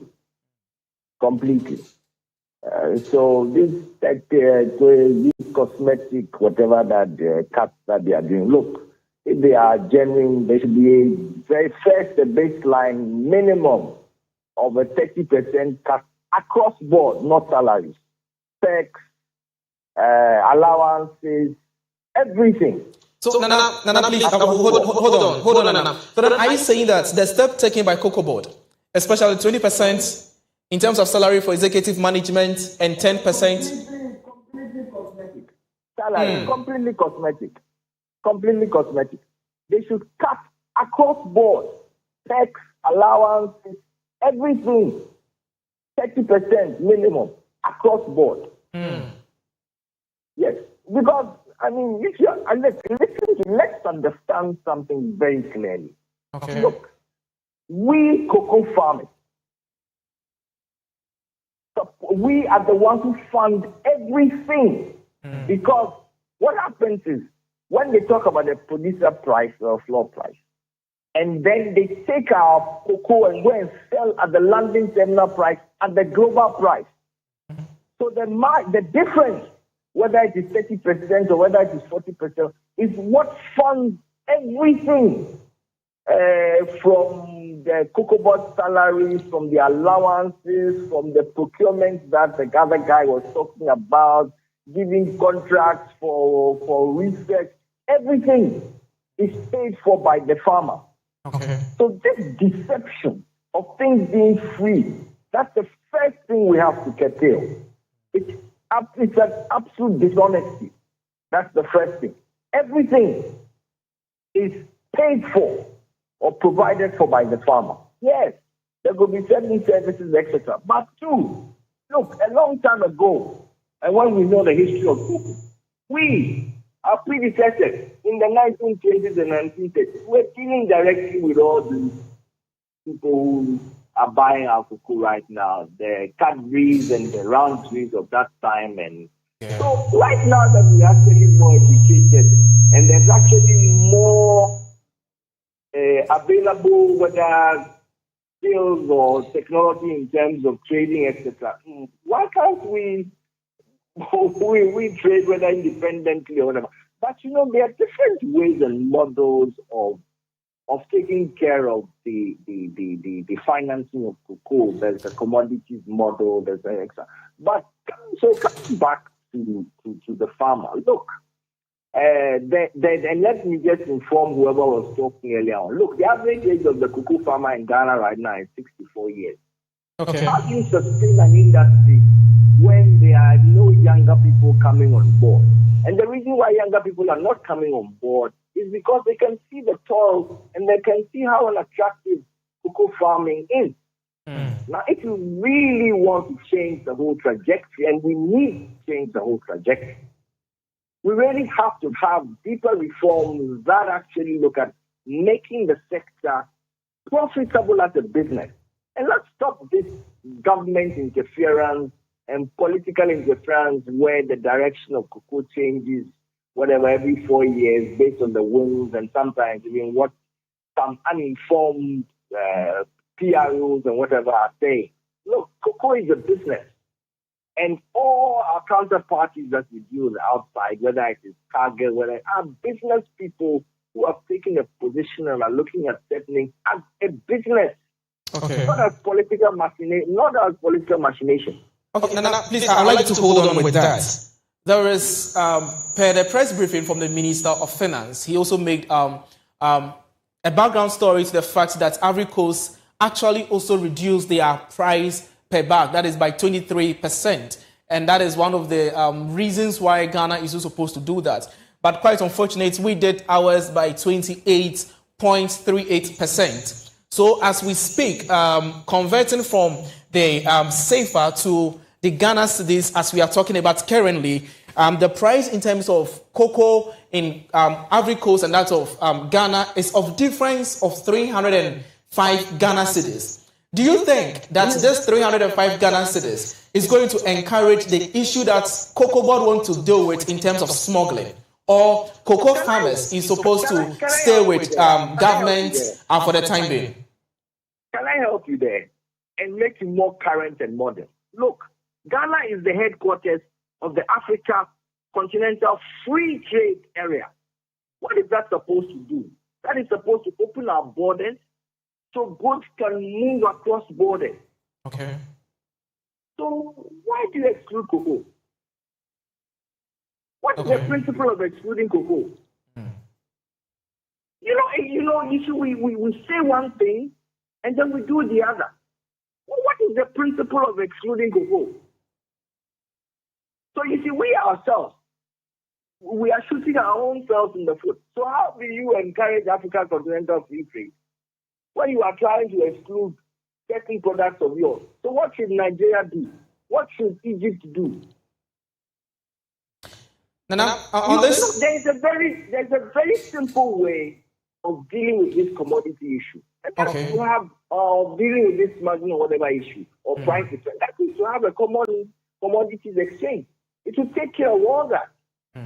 Rather than let all these artificial borders that were drawn somewhere that we actually are sticking to. Isn't it our own Kwame Nkrumah who says that Africa should be united in all ways, and that, and again, the principle of the African Continental Free Trade is to encourage free trade of goods that are developed, grown, or produced in a country to move across freely across our borders so that it finds the best price wherever. So, Nana, please, I'd like to hold on that. I think you're making us understand that this would actually encourage smuggling. As you happen to be a spokesperson, in my head called smuggling at the moment, especially since I'm a proponent of African Continental Free Trade Area, which encourages free movement of goods across our borders. So why are you coming to talk to me about smuggling? Why? Hey, look, isn't the African Continental Free Trade headquarters in Accra? Where is it? Where is it? Isn't it in Accra? What are the protocols? Can you read the protocols to me? Why does it say we should continue restricting our borders? Okay, let's talk intelligently. Let's be current. Let's deal with the issues at hand.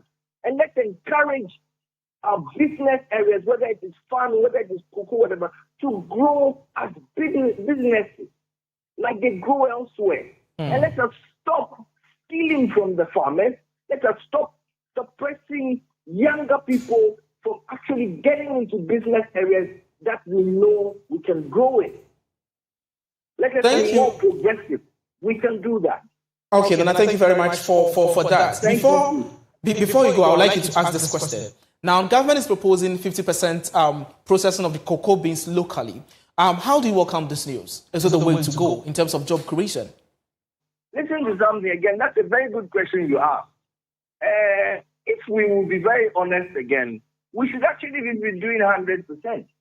The challenge we also have is we have a strange free zones policy that gives everything away for free.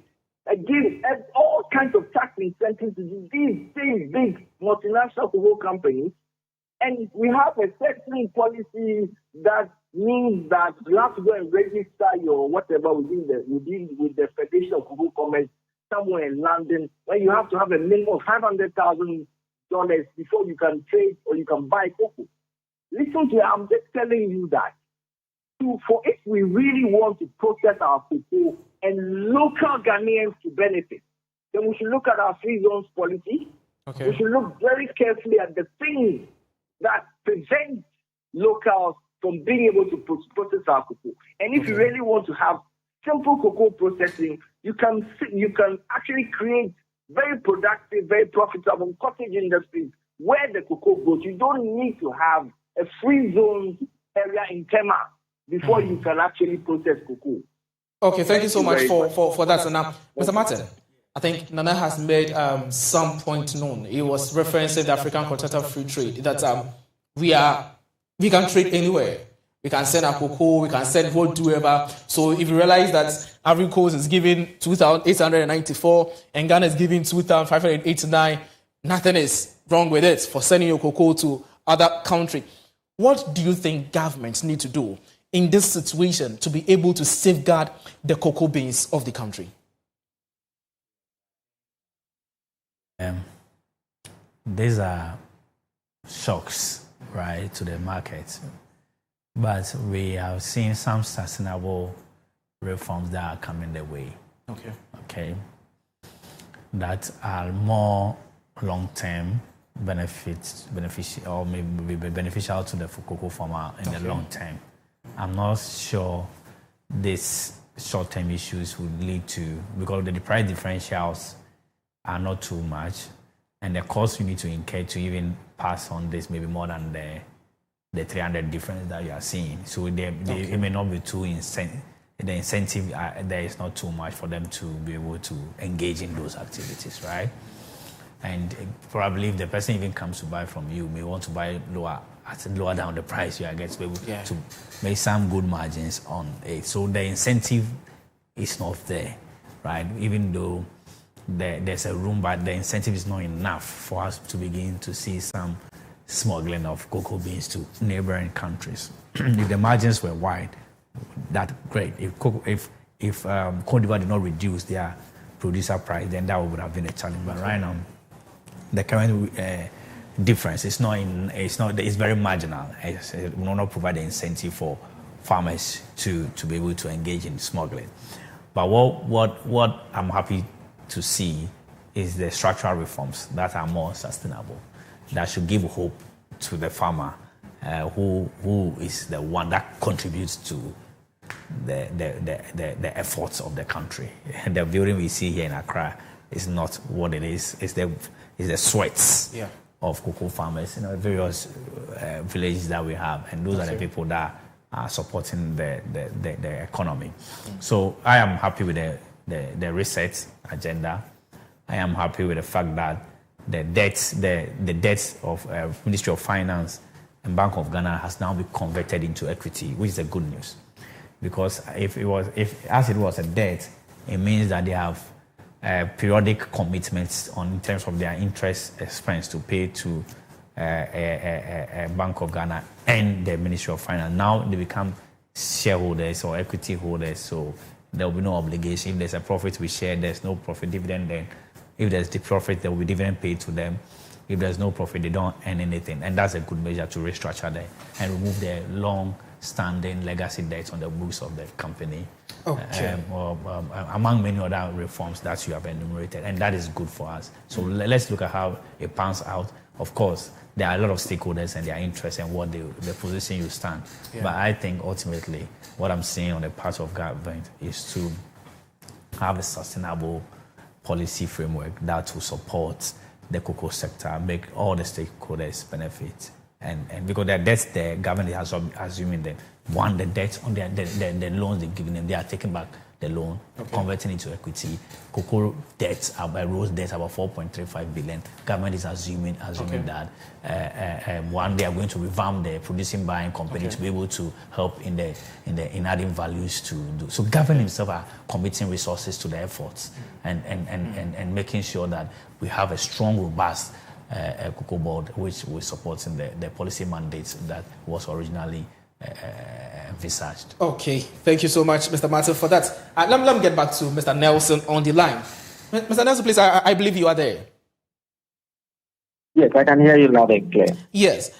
As part of the research in the cocoa sector and as announced by the Minister of Finance, he said they are going to revive the producer buying company, that's the PBC. How do you welcome this news? Is it going to be again? Could you please come again? As part of the reforms, the minister announced that they're going to revive PBC, that is the producer buying company. How do you welcome this incident? Do you see it as one of the major components to this cocoa sector reforms and restructuring things that we are discussing about? Hello? Yeah, hello. Hello, Mr. Nelson. Yes, I mean, the line is that same. Okay, please. So I said as part of the reset or the reforms that was being announced by the minister, he also said that there's going to be revival of the produce buying company, that's the PBC that we have in the country, that is state-owned. How do you see this in the cocoa reform? Is it going to be helpful, or that is not the way to go at this point in time? Well, I think PBC is one of the companies that is currently, one of the state-owned companies that is currently struggling because of financial constraints. And so if the government intends to revive the operations of the PBC, I mean, that is good news. What they basically do is to buy the cocoa, store them, and then do whatever they intend to do with it. So I think it's a step in the right direction. Okay. Recently, they were in the news for some financial difficulties. And so if government intends to revive them by way of injecting fresh capital, I mean, that is good news. That is good news. Because PBC is one of the state companies that's actually not doing well in terms of their bottom line. Okay. Okay. Before you go, Mr. Nelson, before you go, lastly, do you think these reforms that government is set to do, is it going to put money in the life of an ordinary farmer, or is just one of the ways? Well, I think the reforms that the government intends doing is a holistic package to overhaul the entire sector. Okay. I mean, if you continue doing something for a very long time using the same strategy and that strategy is not working, it is only prudent and economically advisable you change your strategy. And so, I mean, we all live to see how these strategies will actually work out. I mean, as I did indicate, if our cocoa sector has collapsed, it's going to affect Ghana's economy because even internationally, globally, the word cocoa is synonymous to Ghana. And so I'm just praying that this 12-point revival or reset agenda for the cocoa sector will turn around in order to revive and make the sector robust. And don't forget that the cocoa sector is also one of the highest employer in terms of those who work in the farms and those who work at even cocoa board itself. And so if you have a robust cocoa sector, it will go a long way to sustain the employment and also contribute to the overall economic growth of our country. Thank you so much for your time, and we really appreciate you all the time. I think we will leave you here, and we would connect you, God willing, next week, so we have another discussion on this very story. Mr. Martin, I think we are still on this very discussion. Right. And the same question as I asked Mr. Nelson, do you think this reform is going to put money in the pockets of the ordinary farmer? Obviously, the nuances, the challenges we facing will be eradicated. Okay. We'll have a strong cocoa bond going forward. We have an economy that we have diversified the export now, from earning from the beans itself and adding value, more money coming in, more money for the farmers. Okay. Right? So that is good start. I'm happy PBC will be revamped to add value to the, and those are the things we want to see, right? You can imagine something that you can be in the raw form, you can be selling for 1,000. After value addition, the price shoots up to 6,000, right? So you benefit more. The incremental impact on adding value to raw forms of your export helps you to earn a lot of foreign exchange, and that can support the income levels of our farmers and can make sure the sector become more interesting for the young guys to partake in. As the spokesperson mentioned, the industry is more dominated by the aged, and that is not good for us sustainably. It means that, so if the market, if the industry becomes more interesting in terms of economic benefit, by what a very good things we are seeking to do, adding value to it, exporting some of them in the raw form, now issuing bonds domestically so that we cannot collateralize them, and CD, payback in CD, and all this robust framework that we are seeking to adopt. The expectation is that No two ways about it. We have a robust cocoa sector now that will deliver value for our people. Thank you so much. We have a robust cocoa sector now that will develop value for money for our cocoa farmers. But before then, the parliamentary committee chair for agriculture actually made some few words relating to this. I would like to take that and we will just come back to the studio for the discussion. So, producer, let's have that on the screen. My dear friends, be rest assured that we need your industry to survive. We in Parliament are satisfied that government measures will help you. 1, LBCs have been ordered to pay the money owed you. Cocoa Board will pay LBCs and you'll be paid. 2, your cocoa beans that are still with you, don't be afraid. These cocoa beans will be bought and evacuated. I know the cocoa beans you are left with now are a smaller quantity compared to what you've sold already. So please bear with government. Let's sell that smaller quantity to them. Get paid. Let's prepare. Government is intervening in your next production cycle season with a block, because we are coming in with free fertilizers, free spraying, and free productivity improvement programs for you. We as Parliament, be assured, we will follow this and make sure that inputs gets to the right farmers. So be rest assured, with that environment, what you experience this year, you are not going to experience it next year. And that will help the growth of your industry. Thank you, Chair. Thank you. Thank you. You're welcome. My dear friends, be rest assured that we need your industry to survive.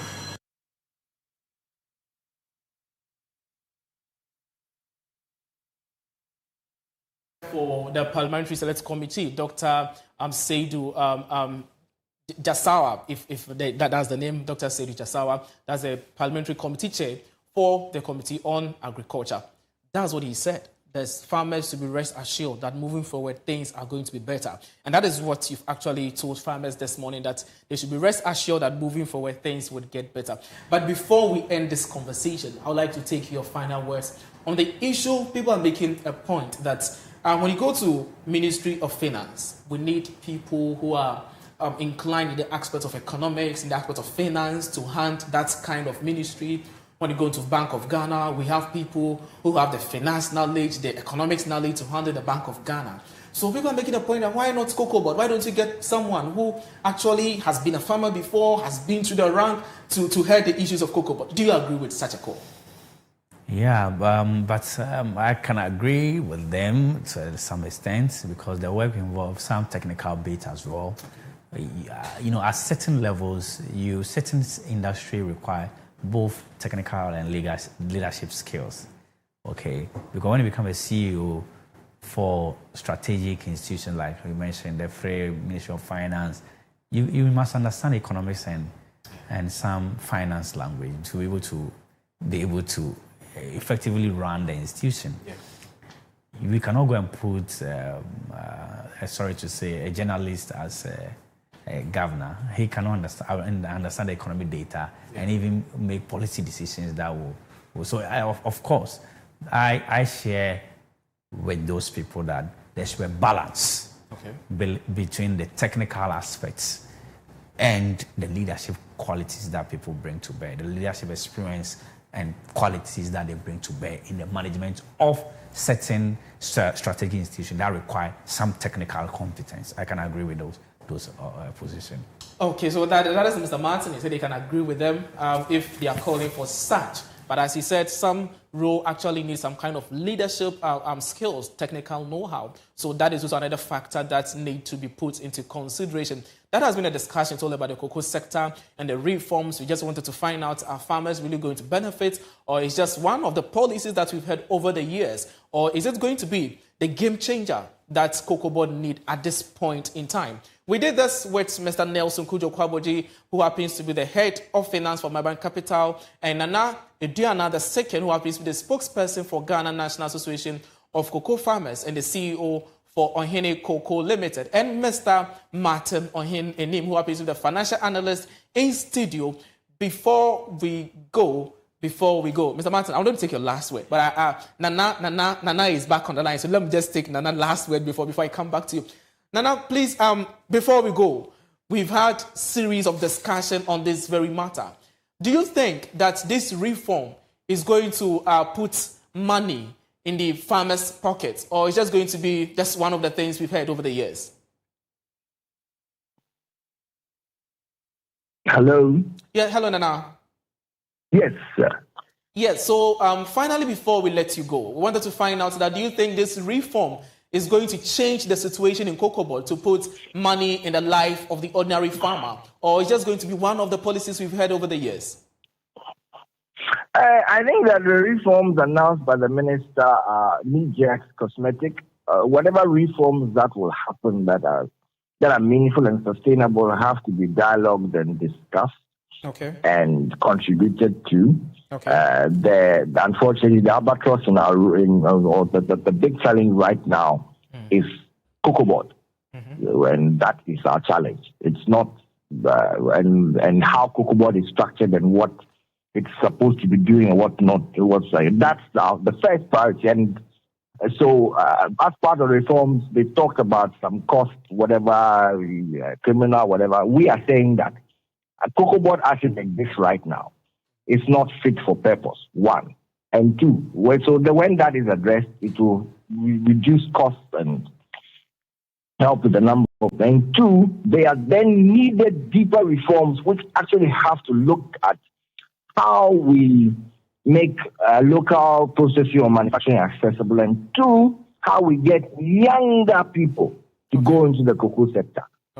Those were the three key things. So Cocoa Board reform and deep reform, and then local processing, not just 50% processing, but local processing, which makes an impact for job creation, etc. Plus, how to attract younger people into the industry. And again, highlighting importance that let's stop this diversion about smuggling, because we ourselves are signatories to the Africa Continental Free Trade Area. Thank you very much. Thank you so much, Nana. We'll be very glad to have you in studio to have a broader discussion on the issues of cocoa sector, because as a result of the technical hitch, we actually didn't get much of you on this very issue. So we'll be very glad to have you in studio one day to dissect this very topic again. Okay, thank you very much. You're always welcome, Nana. Mr. Martin, I think you are just ending the conversation. Your final words to viewers. Happy with what is happening. The government is showing commitment to the reset agenda. What is most disturbing is that it saddens me that at any point in time, when will we stop talking about critical economic sectors that are down? To what point will we say that this economic sector energy is doing well, financial sector is doing well, cocoa sector is doing well? When can we begin to have that conversation? At what point? Because the financial sector, the cleanup that and the mess that will happen, how we have to clean up, spend about 30 billion to clean up that sector, right? Now, having done that, there's, now cocoa is an issue that we are addressing. We are talking about ECG. We will talk about Metro Mass. We talk about STC. Every public sector, SOE is not doing well. Is it with the issue of leadership? Is an issue of the psychology of the people. Psychology of the people. Okay. And we have not come to the realization that governance is for the people to serve. Dr. Abi. What we also another difficulty that comes with the way the political system and how people come to power. They are not sustainable. We need to be able to some strategic institution must not be politicized. Must be based on some experts, people who have lived professional life and have achieved it, and they are not political appointments. They are not tied to the political fortunes of the incumbent government. So it's a critical reason why we are seeing many of the challenges we are seeing those SOEs. We have to come to a point where some strategic sectors that are fundamental to the economic fortunes of this country, we take away the politics out of it, so that we can have those sectors contributing meaningfully to the livelihood of the people. Okay, thank you so much. That is Mr. Martin Ohin Enim. And his final words is that we need to take politics out of the issues of state agencies or state-owned enterprises, so that we make them function very well as needed. Because we always have this state institution having issues, the next day is this, the next day is that. He's waiting for a day where we'll come and sit here and talk about the success of the state institution that we have in the country. This has been a discussion about the cocoa sector, and I know you've got to understand that the farmers, after these reforms, are going to benefit a lot. And also, when the sector is in crisis, it means that our currency stability is in crisis. That is why it's needed for we all to come on board to have this discussion and make sure that Cocoa Board actually becomes one of the best state institutions in the country. Thank you so much for staying with us, and thank you so much to our guests, Mr. Martin Ohin Enim, Nana Ediana II, and also Mr. Nelson Kujo Kwaboji. And I am your host for the whole 1 hour 30 minutes, Clement Yaban Quain. Do enjoy the rest of the show.